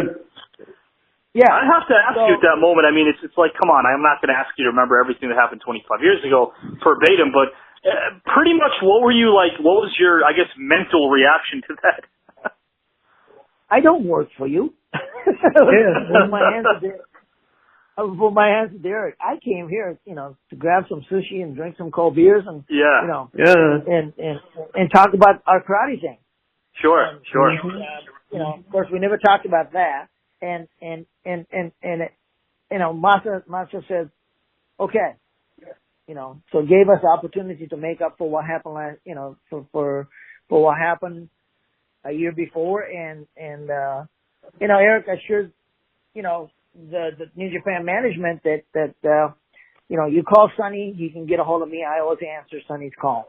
So that's basically how, he assured them that, and I made sure, because I was very scared at these people. Right. I made sure that, when they asked for something, I got to answer back to them and make sure everything was followed up, Sure. And things got easier. And of course, because of, Masaito, who was, who lived in the United States and, he had history at when he was with Vern, we became friends. I mean, sure. And that's doing business with friends is really, can be really easy when everybody's, trying to look after each other. And Masa Saito, held up his side of the bargain. And then Masa Saito wanted to bring a Japanese talent over to expose them on a national television. Sure. To give perception that New Japan was, world pro, with WCW and New Japan was together. Right. And we start putting Tono and Muda and Jushin Thunder Liger and sure. Tanemoto and Otani and I think even Hase had a little stint there too, I think. Yeah. Yeah. When we started bringing all those guys into our television and started doing all these, the talent exchange program got really well. Sure. And of course, when NWO came around, we shared that with New Japan without charging New Japan anything. Wow. Because of the relationship we had with Masa Saito. I mean, that's, even to this day, we were there 2 months ago, they were telling us that was the biggest angle, most profitable. They were selling our t-shirt, 25 years ago, they were selling the NWO t-shirt, for $45 in Japan. That's incredible. Like in Japan where, again, I mean, people need to understand, Jarrell and I always discuss this, both New Japan and All Japan, just in terms of marketability, I mean, there's such dynamos in their field that both promotions are standalone promotions that don't need outside help to draw a crowd. You look at the Egg Dome, you look at what they've been able to draw historically. Just the fact that an NWO faction, which is domestically in the States popular, can sell for what you said, $40-45 a t-shirt over there in Japan. That's incredible. That's really incredible. I find that to be amazing. It was insane. One time we were at Sumo Palace, height of NWO, like in 1998. They were selling NWO t-shirt.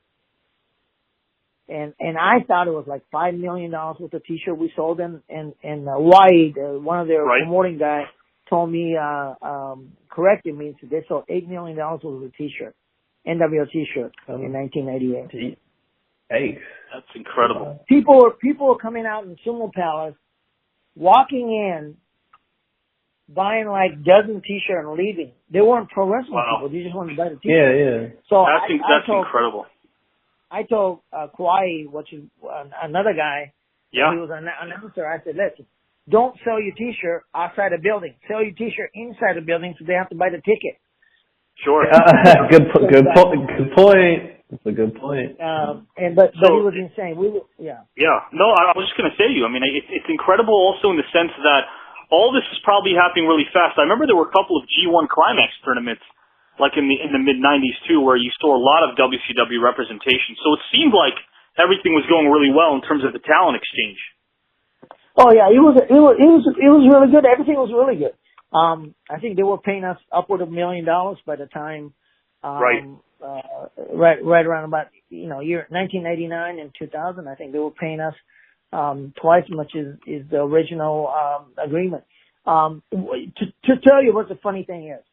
So this kind of, I had a 1995 Rogokan T-shirt where WCW talent went over there and did a couple of shows. And I had a T-shirt that I posted on my Facebook today about 10 o'clock this morning. And it was a worn T-shirt with you had Giant, Muda, a cartoon version of all our pictures, right? Right. I posted it. 2 minutes later, somebody bought it for $35. Oh, wow. Wow. So you just go to show you, it's amazing that even to this day, you still see the NWO T-shirt. But those old New Japan stuff, once in a while I go in the closet and I'll find them and I post it, and the people pay just amazing, stupid money for it. This is great. This is great insight because I didn't think I knew. I don't want to speak for you, but I certainly didn't know that the NWO brand really sold well as it did overseas. That's amazing. And it's interesting because a lot of people don't understand. The Japanese Pro Wrestling Alliance, it started out as the JWA. Ricky Dozen, who's actually Korean, if I'm not mistaken, Ricky Dozen was sort of, Baba and Inoki both were sort of under his wing. And when the two factions broke away and Baba had All Japan and Inoki had New Japan, they were behemoths. Again, front page on the sport. Like, and you obviously know this, but I want the listeners to know too. How amazing was it to actually, maybe at the time you didn't really realize that it was any different in the U.S., but certainly the United States, you wouldn't see front page news of wrestling matches and results, and in Japan you did. Well, you have to understand, there's still kayfabe, all that stuff, Yeah, of course. I remember Hase wrestling Ric Flair in Tokyo Dome show. Right. And Hase had just gotten married to this very beautiful, very high profile actress, television actress. And we were coming around the dome outside, and underneath, I saw her running, crying after the match, and towards me, and she stops me, and she says, he was so close to winning. And at that point, I realized he still kayfabe his new wife, Yeah. So, wow. And then I found out, I asked, and I said, most of family members have no idea that the pro wrestling is work. Wow, that's incredible that they loved and honed their craft so much that was the case. We spoke to Ernest Miller a few weeks ago. He had great things to say about you, and I just spoke to Lenny Poffo, and I'd asked him the same question about, any of the wives get smartened up, and in the States it was the opposite. It's almost like almost all of the wives, I'm sure there were a few that weren't, but almost them all were smartened up. I have a top, just my own opinion, tell me if you have something similar. My top 5 list of favorite Japanese wrestlers of the 90s are, in order, what's Misawa number 1, Jushin Liger number 2, Kawada number 3, Kobashi number 4, and Akayama number 5. Amazing talent. Yeah. Those were all, of course I deal with a lot of, my experience over there was, a lot of New Japan guys, right? Right. And I hung out with a lot of cruiserweight guys like Yamada, Jushin Liger. Sure. And his real name is Yamada. I hung out with Tenzan, a lot of New Japan guys. Kanemoto, Otani, those Kato. guys. Which I tried to get Gato a job in WCW. You did. After he had a tryout. Yeah. You did. Yeah, he appeared there for a while. I remember. I think on and off, he did a lot of TVs. I know that. Yeah, definitely. Yeah. No, you did an amazing job. And overall, here's where I sort of want to transition to. And there's so much to delve into that we'll finish up soon. But I definitely want to bring you back because there's so much to talk about. But If you did pursue pro wrestling now, knowing what you know now, back then, whose style would you replicate or come close to if you yourself pursued professional wrestling? Well, interesting thing about, you can't keep doing the same stuff over and over and over. I think that's one of the problems that WWE has a problem right now. Absolutely. Or for that matter, for any promotion, right? You can't keep, doing the same stuff over and over and over. Sure. And one of the biggest things that if you look at what's good now, just let's look at the current event of what's going on in the WWE. Right. You got the women division, that it's, you got somebody breaking kayfabe. At least it looks like she's breaking kayfabe. Sure. And trashing pro wrestling as work. That's getting a lot of attention. Sure. Yeah. You know what I mean? Sure. And then you got the guy like Ricochet who just came on board, who actually does, hybrid wrestling, his cruiserweight stuff. You know what I mean? Yeah. He's flying around like a Mexican, but a lot tighter. It's more of a Japanese style, a little bit stiffer on everything he does. I see that. You're right. Sure. And so I think you need to evolve, and I think that's where it's going to go. That's why when I say WCW with its cruiserweight, with Juventud Guerrero and Psychosis, and Damien and those guys, Silver King, Ultimo Dragon. Right. There were those luchador was forced to learn. They can't just do the lucha in WCW. They didn't. They were hybrid of American style mixed in with the Japanese style. That's what the cruiserweight was in WCW. It's an amazing point. If you really look at what's going on WWE, it's evolving now. It's not cartoon guy, bigger than life guys getting over anymore. It's not, it's the athletes that can do phenomenal. Yeah, no, from that standpoint, that's a good point. From that standpoint, I agree, actually, yeah. The gimmicks are kind of like far and few in between, yeah. Yeah, from a gimmick standpoint, I agree with you. And again, to give credit to a guy you just mentioned, and when we bring you back on again, we can delve into him more. Ultimo Dragon is, to me, one of the most underrated talents ever. He knew the lucha style. He knew the Japanese style. He knew the American style. He actually had probably still does, his own school. An incredible talent, and from what I hear, one of the nicest gentlemen you'll ever meet. But Sonny Onoo, when you actually managed him, I would actually credit with you with being the guy who, whether you like to take this credit or not, the originator of the selfie. You said that the Japanese make things better. Well, guess what? You invented something. Good point. Yeah, I think. Well, you know what? I'm even not going to take credit for inventing selfie because you have to. First time the guy got a camera, probably did a selfie anyway. but I will say I'm the one who made it. Week in and week out, and we were doing 4 television shows a week. I would. Yeah. Hey, somebody got the Japanese were known for, Japanese tourists were known for taking pictures of everything. Yeah. So that's what it was. Okay. Yeah. So I have to memorize this moment by taking a selfie. And then we didn't call it selfie back then. It was my little just go and taking a picture. Again, Sonny, let's not be humble over here, but geez, there were so many times I was telling Jarrell this yesterday on the phone. I don't know if you remember this, Jarrell, but there were so many spots where Sonny would get involved physically and do some stuff in terms of martial arts that blew me away. I mean, it was like the agility and flexibility you still had during that time was amazing. Yeah, looking back, it's amazed myself actually. Was it? I was gonna say, was it difficult? Because, like you said, you were coming up, you were a fighter. Like you trained to be a fighter. You were a fighter. You're used to being serious and going after a guy.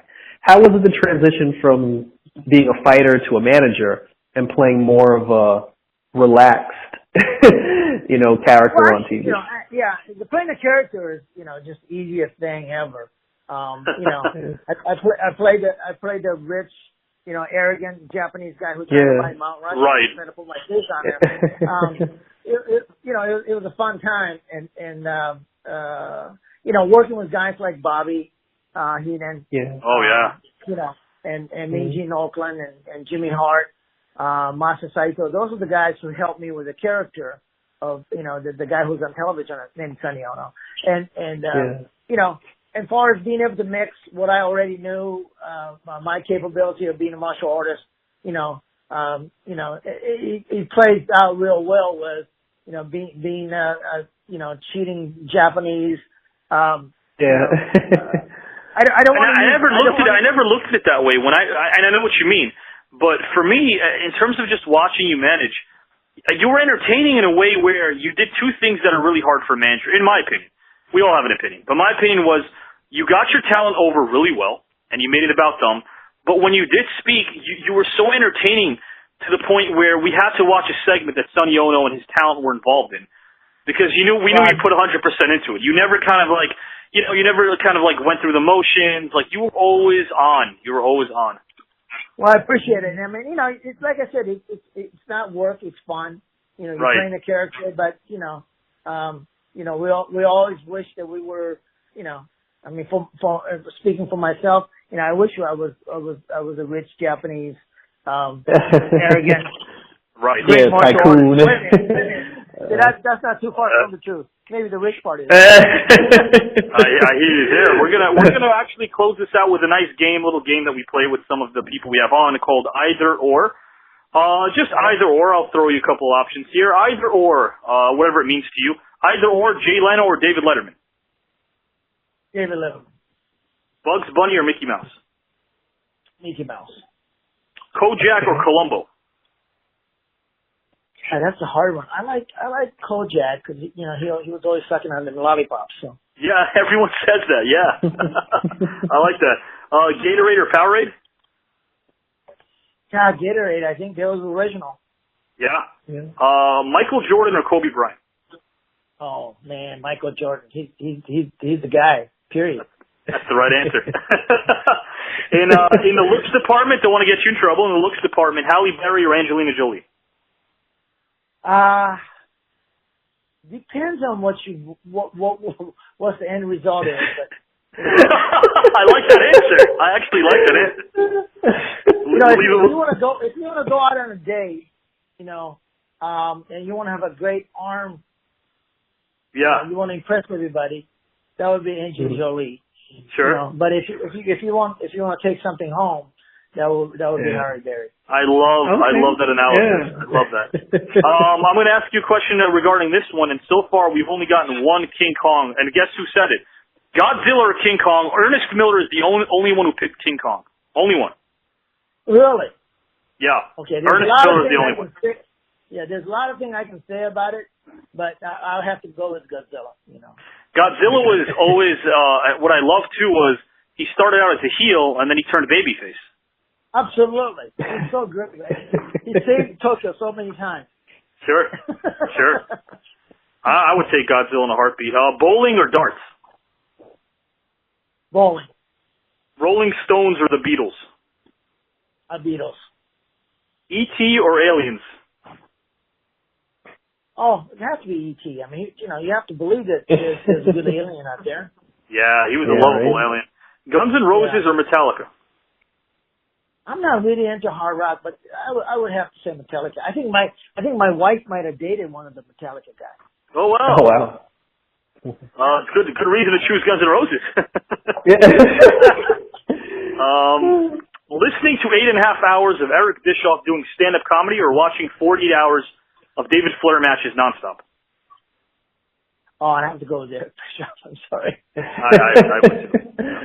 Just Eric's podcast is amazing. The 83-week thing. It is. It really is. It really is. You know what really amazed me is that people, it's 20, 25 years ago, stuff that happened behind the scenes, they want to know. Yeah. Yeah, of course. The nostalgia thing, the Monday Night War is just amazing. Yeah, I talked to absolutely. I talked to Bruce Pritchard about 6 months ago when he was down in Reality of Wrestling, was Booker T down in Houston. Right, Houston, and, yeah, and it is amazing. You know, both those guys have, I think, number 1 and number 2 podcasts in the country. They do. They actually do. Yeah, Bruce Pritchard and Conrad have I think they're number 1, and you're right. Bischoff and Conrad are number 2. You're absolutely right. Yeah. Soon to be hopefully overtaken by anyway. But no, great. I have to say they do have amazing. I'm not going to knock anybody. The format is great. The listening is great. The information you receive is great. The humor is great. All across the board, it's great stuff. And by the way, a lot of kids, you know, a lot of parents, you know, they always tell you, well, you kids don't know what it was like because back in the 60s, you could play out in the suburbs or you could play outside till 6, 7 p.m. and it was safe in the middle America and all that stuff. I think we're getting older now, like as I tell my kids and Jarrell will tell his kids, you kids didn't know how you had it when, you know, how we had it. When we had Monday Night Show and Monday Night War, and we had the wars going head to head. As we're getting older, it's becoming more, I'm agreeing with you, Sonny, it's becoming more and more iconic when you look back at it. Yeah. You know, and I am blessed and grateful that I was involved in that period of time when wrestling, more people were watching wrestling, you know, than ABC, NBC, or I mean, it was amazing. Incredible, you know, if incredible. you combine both shows, Raw and Nitro, there's more people watching wrestling at that time than any other television show. You know, when you think about it in that term, it's pretty amazing. And also, because of that this thing with what Eric and Bruce are doing is so popular. You know, in my opinion, Eric Bischoff in WCW allowed Vince McMahon, people need to remember this, he allowed Vince McMahon to actually shift gears because if it wasn't for Bischoff in WCW and your Sonny Onoo and everybody else who was involved, wrestling might have still been sort of the old cartoonish style of programming that we were used to. Eric Bischoff made it cutting edge. He really did. On the net. And you got to remember that it was the best time for the fans, without a doubt. Yep. Sure. It was the best time about, you know, whether Eric didn't give him the right contract or whatever. But because of WCW and Nitro, it gave all the talent another place to go and be able to leverage. So, you know, they had 2 places to go, right? Yes. So, I think that's why competition breeds better product, period. Sure. And that's what's been lacking for, you know, WWE, I think. And this AEW thing, I don't know how it's going to work out, but, you know, just by talent-wise, I think that's good. New Japan coming over to Madison Square Garden and selling out. Oh, wow, absolutely. Absolutely. Those things are great because, you know, the fans are craving for alternatives anyway. Sure. So, you know, one of the things that I wish they would do better job at WWE is, you know, you got 2 phenomenal talent that they know that they're phenomenal was Nakamura and Asuka. Right. The problem with those guys is exactly as any foreigner comes over here, they need a mouthpiece. They need, because they're television. That's a good point. You know, because they produce television show, story has to progress, and it's very hard to progress when they can't speak English or they can't communicate. I know you're humble and you're not going to pitch this or you're not going to advocate this because you're a humble guy, but you just kind of like a little light bulb in my brain. It would have been amazing when Nakamura turned heel to have who other than Sonny Onoo to manage him. I mean, or Asuka. There was actually somebody from their office actually contacted me. Oh, wow. I don't know how far it went, and I said, would I be interested? Absolutely, I'd be interested in doing something, but, you know, never know. I mean, I have never been asked formally, so, so I don't know. That's a really good point because you're making fans think about when fans have questions. A lot of fans have questions these days without resolve. I concur with what you said 100% wholeheartedly, where a lot of times foreigners, whether they're from Japan or anywhere else, a mouthpiece does go a long way, and managers are kind of a lost art today. I agree with you 100% there. You look even Brock. You know, Brock, Heyman actually does amazing job with them. Sure. You know, he's a monster, and he stays like a monster. You know what I mean? Yes, definitely. he's not out there cutting a promo. You know, he does his promo by physically. I almost give the analogy where, like, when Freddy Krueger started, like, I guess, not really when his movies started dropping in terms of appeal, it's when Freddy Krueger became a stand-up comedian. Like, when he was a badass with those claws and those knives, and he stayed a badass for those first 3 movies, it probably, if I'm not mistaken, was the biggest hit of any horror movie at the time. But once they started giving him a personality and started making him more than what he really was, it kind of took away from his character. You're right. I compare it to Brock. You know, you don't want to see Brock wearing a sombrero or dancing around. He's Brock. He's a killer. He's a murderer. Yeah. That's it. And last couple of... Yeah, go ahead. I'm sorry. No. I think Nakamura and Asuka is amazing talent. And, yes. And, you know, as far as their, you know, in-ring work and their character. But they're stuck in a position where you can't move the story, right? Yes. They're limited. I mean, writers are limited because, you know, how they're going to, you know, whatever the storyline they want to go, you really need somebody who can help them along, you know. Yeah, no, absolutely. I mean, especially when you have so much programming across the board. Either or, classic guitar or electric guitar? Classic. Ken Shamrock or Dan Severn? Dan Severn. Mike Tyson or Muhammad Ali? Muhammad Ali. You know, I met Muhammad Ali, and we went to North Korea together. Yeah.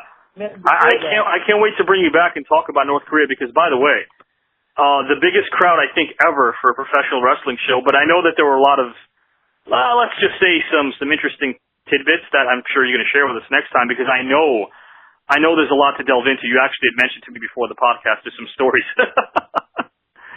One day we're coming back from Ricky Dozan's home. And right.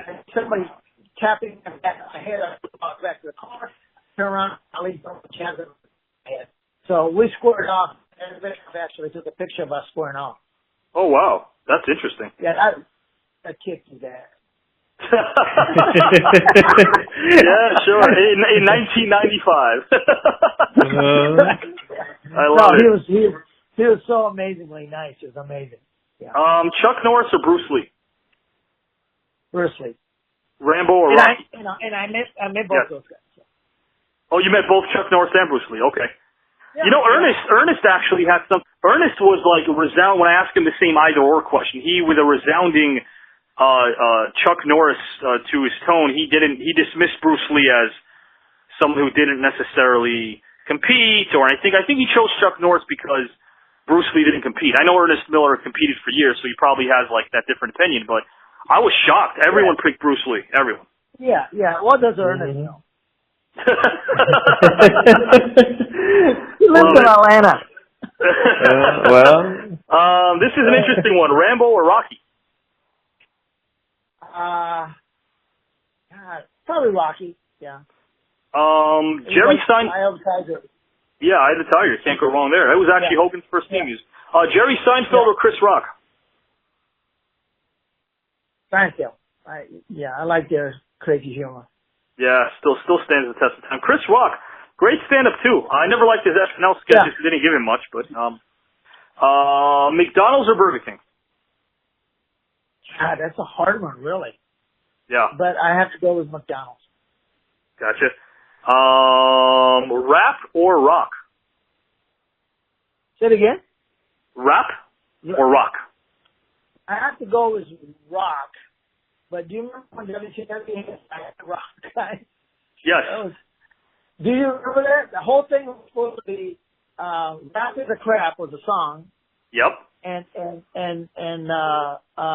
that was supposed to be like they were supposed to be the heel, but they turned out to be a babyface. It was so funny. Jarrell and I always talk about this because Jarrell, and rightly so, and I agree with him. He's a Kurt Hennig guy, and you're right. They brought in Master P and the No Limit Soldiers, and I guess it's because in Atlanta they're kind of more into country anyway. And I'm not saying that you guys just did shows there, but that's the home base. No, I think it was a wrestling fan though. I think actually you're right. Probably country. I think that's probably the wrestling fans didn't want to see celebrity. You're right, actually. You know what? Sonny's right. I'm wrong. I used to think it was more the demographic, but You know, Sonny has a way of saying things in like 2 seconds to change my mind because wrestling fans just probably didn't want to see celebrities. They just didn't want to see celebrities wrestling in the ring or anything. But yeah. Oh my God, Kurt Hennig took that thing to heights unknown. I mean, wow, incredible. Yeah. This is an interesting one. Yeah. Rap is crap. Rap is crap. I have an interesting one for you. I don't know if you encountered him or not, but or if you were still around. But Vince Russo or Eric Bischoff? Well, you know, I mean, this is not even comparison. You know? Yeah. Yeah. Vince Russo. Well, I should really pick Vince Russo because he did help me get a lot of money, but. Yeah. But anyway, that's another issue. Yeah, as creatively speaking, I see what you're saying as far as that's difference of opinion. I agree. I think it's night and day. Garfield or Heathcliff? Garfield. Schwarzenegger or Stallone? I guess I have to go to Stallone. Gotcha. Pens or pencils? Pencils. Gotcha. Shotokan or Kempo? Kempo is probably, I probably more rely more on Kempo. Chinese Kempo is probably a little bit more than right. Very strict Shotokan, so. Oh, interesting. Star Trek or Star Wars? Star Trek. Larry King or Barbara Walters? Barbara Walters. Roller coasters or Ferris wheels? Ferris wheel. Kata or sparring? God. You know, that's really hard. I mean, I was probably number one traditionalist in kata for 10 years.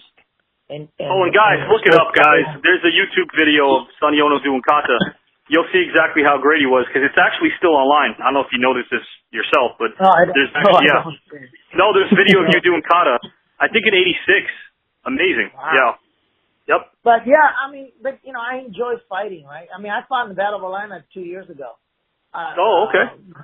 Just for fun. Matter of fact, you can look that on YouTube. There's a 62-year-old man doing a cartwheel, hitting a guy in the head, and winning the championship. I beat a guy who was a 2-time defending champion, and That's I haven't incredible. fought for mind you, I haven't fought for 28 years. Wow, that's insane. That is insane. Yeah, I can barely have the energy after work to flip off somebody who's cutting me off on the road. But you're freaking jumping people at age 60. God bless you. And you don't look 62, which is great. Horror or comedy? Comedy. Yeah, I don't need to pay money to get scared. Stephen King or Steven Spielberg? Stephen King or who? Steven Spielberg. Spielberg, yeah. Yeah. Rocky or Raging Bull? Raging Bull, I like that. Yeah, underrated. Chinese food or Mexican food? Boy, two of Americans' fast food. Yeah, it's true. Yeah, I'll go with Chinese food.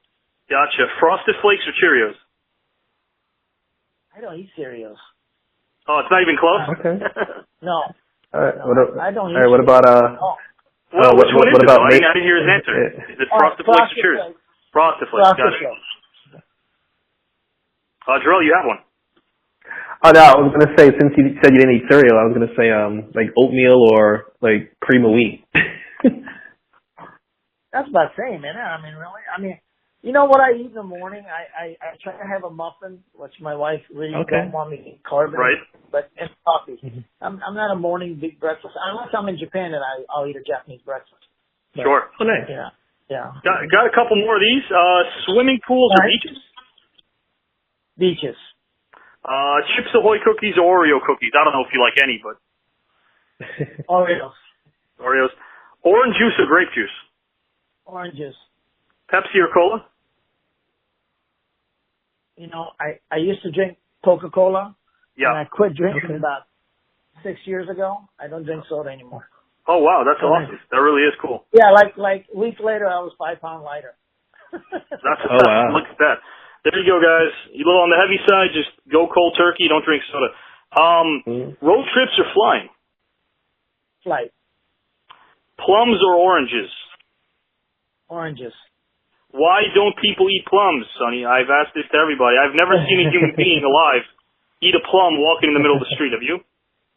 No, you don't see people munching on that stuff, man. Besides, it's supposed to be good for you. Right? It's supposed to make you really regular. It's good, and it tastes good, and it's healthy, and I've never in all my years seen anyone walking down the street eating a plum. Never. Drives me nuts. My mom used to. Favorite animal? A dog. Planes or trains? Plane. And Jarrell, I know you had one for Sonny that you'd mentioned. Cher or Sonny Onoo? Sonny Bono, sorry. Yeah, Cher Sonny Bono. Thanks. Yeah. You know, the poor guy died in a ski accident. Can you believe he did? He had a tree and died. No, I like Cher. I had a girlfriend named Cheryl in high school. Okay. And we were Sonny and Cheryl. Oh, look at that. Sonny and Cheryl. Okay, this literally just made my day because Jarrell and I were like talking about this. And Jarrell had mentioned, he goes, yeah, like Sonny Onoo sounds like Sonny Bono. And he's like, okay, I'm going to have to ask him Sonny or Cher. It's kind of like the either or game. I'm like, sure, go ahead. And you actually had a girlfriend, Cheryl, named like short for that would be Cher. That's awesome. That's awesome. Yeah. There you go. Last question would be this as far as this game, and then 2 more minutes. If you could be an animal, what animal would it be? Wow. I would probably like to be like, I'm carnivore, so I probably want to eat somebody. Yeah, I like that. Tiger or lions or big cats. Yeah. Okay. Last game is this is like literally we have 4 questions and we're out. What most likely to? Any colleague of yours, it could be from wrestling, karate, anyone. Most likely to say stop, I'm hungry during a road trip. Oh, that would be Ernest. Ernest. Got it. Yeah, and he's always late. Oh man. We got lucky, huh? Right. Yeah, we left him in a hotel. He had to go rent a car. Yeah. It was me, Terry Saturn, and Kaz Hayashi, and Ernest was riding in a white Cadillac. Right. It was the second stop, and they said, "Hey, if you're late again, we're gonna leave your ass here." And sure enough, he looked at the lobby and we left. That's hilarious. That's hilarious. Most likely to say, and it's probably half the locker room, but most likely to say, "Hey, do my biceps look small today?"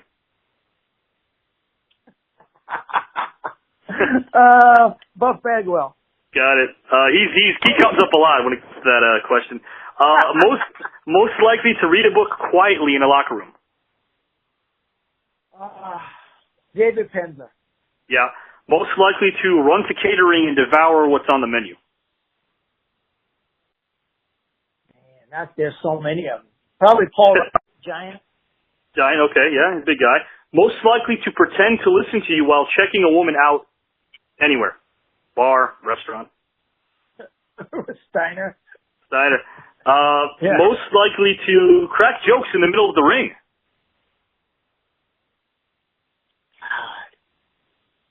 Maybe during a match. I don't know. Yeah. Probably be Kurt. You know about Kurt Hennig and what those guys have to endure under the ring, didn't you?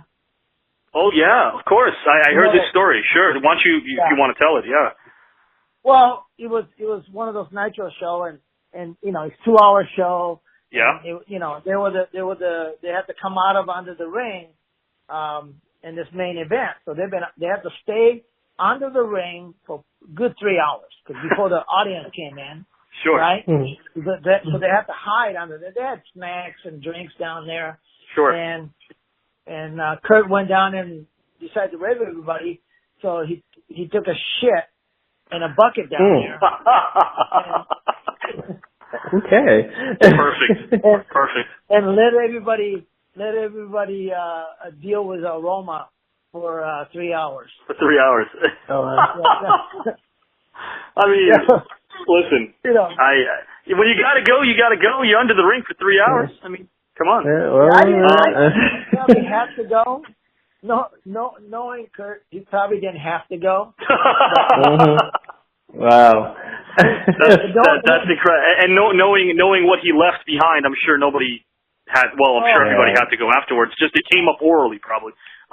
Knowing him, I'm sure he saved up for it. Yeah, most likely two-parter. Most likely to bitch about everything, and most likely to always have a positive demeanor. God, who would that be? Probably Conan. Okay. And about the positive demeanor? What? I thought we were talking about the same person. Probably Ray Mysterio. Got it. Okay. Most likely to be someone that you still call a friend in the industry, a close friend. Well, Eric Bischoff, Ernest Miller, Kaz Hayashi, all the guys that managed Ultimo Dragon, all those guys. I mean, I worked with them, Yuji Nagata, Kaz Hayashi, all the people that I worked with them and managed, they're real good friends. As a matter of fact, I just talked to Arn Anderson 2 days ago. Oh, wow. I mean, I keep in touch with all those guys. They're all great to me. I have, aside from idiot Vince Russo, I have nothing negative to say about anybody in the business. That's really cool. That's actually really cool. I respect that. Most likely to eat a lot before a match. I don't know. Did you see? It's a weird little trait, but did you see anybody kind of devour food before a match or anything? Maybe Kurt during that story, I guess, that you mentioned. We had a pretty good catering. I don't think anybody can complain too much about WCW catering. I don't know because I didn't work at WWE, but the catering at WCW, of course, they would hire different catering, the town to town we were at. But Sacramento had one of the best catering. I mean, they would have white tablecloth and maybe because they had the Sacramento Kings, they had basketball players and ice skating, hockey there. Yep. They had a great food. Wow. But yeah, I can't. Everybody ate pretty good at WCW. That's good. No, that's good. I mean, it's one of those situations where when you read about what it was prior to the I guess Eric Bischoff taking over during the Bill Watts era, where he was trying to cut catering just to save costs. It's great to know that when you were released there, that wasn't the issue. So that's kind of neat. One of the best time we had was when we were at Disney, and a TV taping at Disney. That was probably the best time for a lot of us because a lot of us brought family to get to Disney. Sure. I mean, my kids, they were there every 4 weeks. That's such a good point. And again, I don't want to sound like I'm just constantly kissing Bischoff's ass here, but it probably raised morale to do the Disney tapings. You could bring your family over there. You could. I mean, that's a great point. That's such a. I didn't even think about that. Yeah, you had your kid there, and it's Disney World for crying out loud. I mean, it makes sense. I mean, it was the best times. We brought people from Japan there. So awesome. Japan. We brought people. Disney was great. I mean, my kids, and all the kids. Matter of fact, my girls used to play with, Hulk Hogan's kids because they were about the same age. Right. Okay.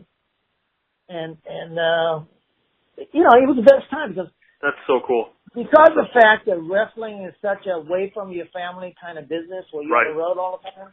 So having to do the Disney thing, whatever the reason was, it was really good for morale for everybody. We all got together. We do the cookout at evenings, and I mean, it was really good times. That's really neat. I mean, just to hear stuff like that, it's we like talking about positive things, not negative, and it's a nice little thing to hear that camaraderie wise things were going great at that time because oftentimes you just hear the negative in pro wrestling. But I love hearing that.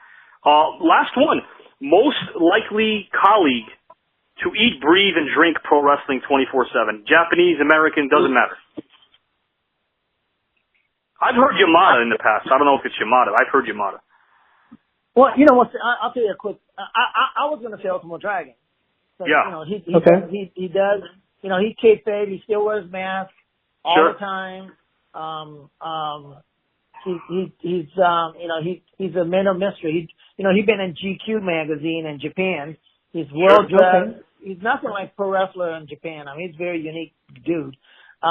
He goes to Cuba every month. Oh wow!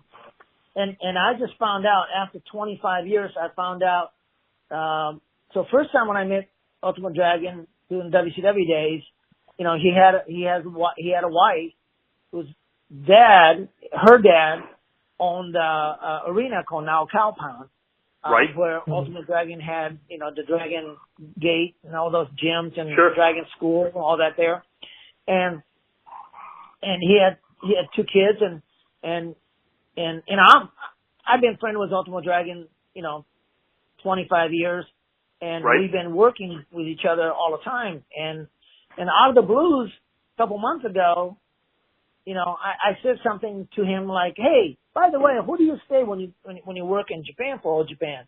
I know when you're on the road with a tour, you stay with the guys in the hotels, but what do you do when you're home in Japan?" He goes, "Oh, you know, so I have a place in Tokyo." And I said, "Oh, right. cool." I said, "Well, next time we ought to go there." He goes, "No, we don't go there." I said, "You know," I said, "Why not?" And he says, "Well, my wife is there." I said, "Your wife?" Wow. I said, "You what wife?" And he says, "Oh yeah, I have a Japanese wife." Oh wow. Yeah. And for you, this is like the first time you're hearing this in 25 years. Right. So wow. So now I'm thinking, since he goes to Cuba every month, so I'm assuming he's got a wife in Cuba. And a couple kids too, I'm sure. I think the Ultimo Dragon, maybe you could let him know I said this, that he's just become my favorite professional wrestler ever. But I'm gonna finish with tell you with you know, Jushin Thunder Liger is retiring now. His last match is gonna be in Tokyo Dome show. And, sure. And, January, correct? This coming January. I'm really gonna try to be there. And okay. one of the things that I like to say about him is that I brought him a couple of tours with WCW. He was on the road. Right. And you know, the man does not like to go out. He doesn't like to go out to eat. You know, he's really private, really private, right? Right. So one day, you know, this is after 4 or 5 days, I said, "Come on, man." I said, you know, Mr. Yamada, I said, "Let's go out and eat, you know. Sure. Let's go to a club or something, you know, let me show you out. You know, you're here, let's see." No. So one day he invites me to his room. Like, right. You know, Marriott invites me to his room. And he's constructing, I'm like professional stuff about, you know, 14-inch high Godzilla. Oh wow. Out of clay. Like, you know, out of clay. He's making it by hand. And how did it look? He sculpted. Oh, he was phenomenal. He's like professional. Like, you know, it was amazing. Just he was making this whole thing out of scratch, out of clay. That's incredible. Holy wow. Yeah, that's something you probably didn't know about Mr. Yamada, just a Tiger. No, that's actually incredible. I mean, you got to remember, you're talking to someone like me. I'm so non-artistic, Sonny. I can't even like do stick figures. I'm horrible. I'm really bad. Jarrell, do you have any closing comments or questions for Sonny? Just 2 quick questions. You said it earlier earlier in the beginning. You said that there was a difference between American and Japanese karate. Can you name like one specific difference? Well, the different style of competition for fighting goes. Kata is kata, right? It's the same. Yeah. Okay, that's a form. The competition wise in Japan, is fighting is much more much more. I don't want to say stiff, but it's much more hard contact, rigid, you know. Okay. American have tendency to have better athletes, but not as disciplined. Okay. If that makes sense. So that makes sense. But yeah. But you know, whenever you do some international competition, you know, it's end of the day, it's never the style, it's never the art form, whether it's kung fu or karate or kenpo or you know, Okinawan karate. It's really the individual that makes a difference. Okay, all right. And then last question: when you appeared on Booker T's Reality of Wrestling, I believe that's when you were there when you were there to announce the Wrestle One, the Japan partnership. Yeah. Who was the blonde woman who accompanied you to ringside? Okay, this is Great the question. funny thing is, so I get there, right, and there's this lady there, and I have no idea who she is, and nobody tells me who she is, and she's like standing next to me the whole time, and I finally asked Booker, I said, hey, like, who's she? He goes, no, we thought maybe you should have a lady next to you. I go, what? Why? So, yeah, she was just like a local talent that somebody found some. So I have no idea who she is or anything. She wasn't a wrestler. She wasn't a wrestler. No. Okay, so it's maybe like a model or. Yeah, or deja vu or something. I don't know. Okay. No, I don't know. I mean, it played up to the character because again, like as the manager, whether you were managing men or women, you always came out, like you did your thing with the phone and everything. And when you came out with her, like you would have thought you were about to announce that she was going to win the title. It was her. I thought. No, I don't know. But I will tell you something. I'm gonna give you guys a scoop that Kaz Hayashi and Fight TV. And Kaz Hayashi being the president of Wrestle One promotion for Muda the chairman. As we did last year with Reality of Wrestling, we brought him over there for 3 weeks training camp. Right. To Wrestle One Dojo. What we're going to do this year in June, and we're going to bring Kaz Hayashi here. And we're going to do, and first week of June, we're going to do a tryout where Kaz Hayashi will, with the Fight TV being a sponsor, will give away up to 2 1-week training camp in Tokyo, in Shinjuku. We're going to have one at House of Glory in New York. One Fall Wrestling Factory in Atlanta. We have one in San Antonio in Texas, and we have one in Pro Lucha Dojo, formerly the Inoki Dojo in California, and we'll do all that in first week of June with Kaz Hayashi. Cool. Hey guys, you heard it here first, and you got to thank Sonny for that because that is good stuff right there that I'm sure nobody had any wasn't privy to. I mean, I wasn't privy to it until you just mentioned it. So. Yeah, you haven't been announced yet. You'll probably be announced, and probably within next week or 10 days. So if you're aspiring, professional wrestler who either just want to train or have aspired to work in Japan sometime, right? You have a chance to win. I think it's worth like $1,500 to go over there and train for a week. You'll eat and sleep and train at Wrestle One Dojo. You actually sleep there as a dorm there, and you learn about Japanese style. And that's incredible. If you're good enough and you're lucky enough, you might get invited to work with Wrestle One in Japan. So guys, I would take advantage of this, listeners, because this isn't an opportunity that is always on the table, and now it is. I mean, this is definitely something you should stay tuned and inquire more about. It sounds really interesting. It sounds really amazing. Well, I'm going to sign off here. A tiny little quick question you can answer very quickly if you want. Did Steve McMichael actually sit down on your couch and watch the Super Bowl with you? Absolutely. It was Elizabeth, Steve McMichael, Deborah, the Queen Deborah, and Eric Bischoff. That was after I believe what we did, the NWO pay-per-view in Cedar Rapids, Iowa. We came over here to my house and we watched Super Bowl, and it was amazing because the insight, I had a play-by-play guy or, the color commentator and Steve McMichael watching football telling me what's going to happen. Oh, wow. He was right 90% of the time. And I'll tell you one more story about Steve McMichael. We were in New Orleans. Right. We were in New Orleans one day, and I'm walking down the street with a few of the Japanese businessmen. Right. And I get tackled. This crazy man runs out of the bar and tackles me on the ground and starts to dry hump me on the middle of the street. All the Japanese businessmen are looking at this crazy guy named Steve McMichael trying to hump me. And I had to explain that to the businessman. Well, you know, spiders makes webs, bunnies hop, Steve McMichael, the football player, he tackles.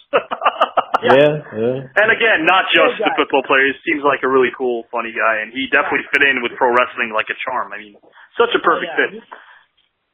He's a great guy, and I saw him in autograph signing a few months ago at the WrestleCon in November, and we chat about that. He was great. I mean, he's a wonderful man. Sonny, before I give my closing statement, do you want to once again plug what you got going down WrestleMania weekend? Yeah, I'll be at the WrestleCon. You know, look me up, or we'll be signing autographs along with all the big superstars of wrestling from a day gone by, and certainly the current star as well. And keep your eyes open for. You can probably go to House of Glory website, Wampo, Wrestling Factory in Atlanta. And Lucha Otaku, with the Inoki Dojo in California, and there's a location in Texas and San Antonio. You can go, check those out. They'll be announcing very shortly about, ability for you to come and try out, and who knows, you'll be training in Wrestle One Dojo, later this year. That's incredible stuff right there. That's not something you hear every day. Any closing comments of your own, Sonny? No, I appreciate, and people remembering, and thank God for WWE 24/7. Right. That they keep playing Nitros, and I was probably on most of the Nitro shows. So, Okay. I'm always humbled and amazed when 16, 17-year-old guy comes over and goes, hey, you're Sonny Onoo. Can I get your autograph? I'm always amazed because I know they weren't born when I was on television for the first time. That is really neat. In closing, Mondays are often associated with negativity and complacency due to the trials and tribulations of a new work week. This particular Monday, however, today, has been a treat. Why? Because of the positive energy that Sonny Onoo has brought with him and shared with us on Wrestling with Anything But. Thank you so much for your time, Sonny. It's been my privilege. Thank you. Thank you so much for having me. And Superman, I want to see you fly. Thank you. All right, thanks, guys. Take care, Sonny.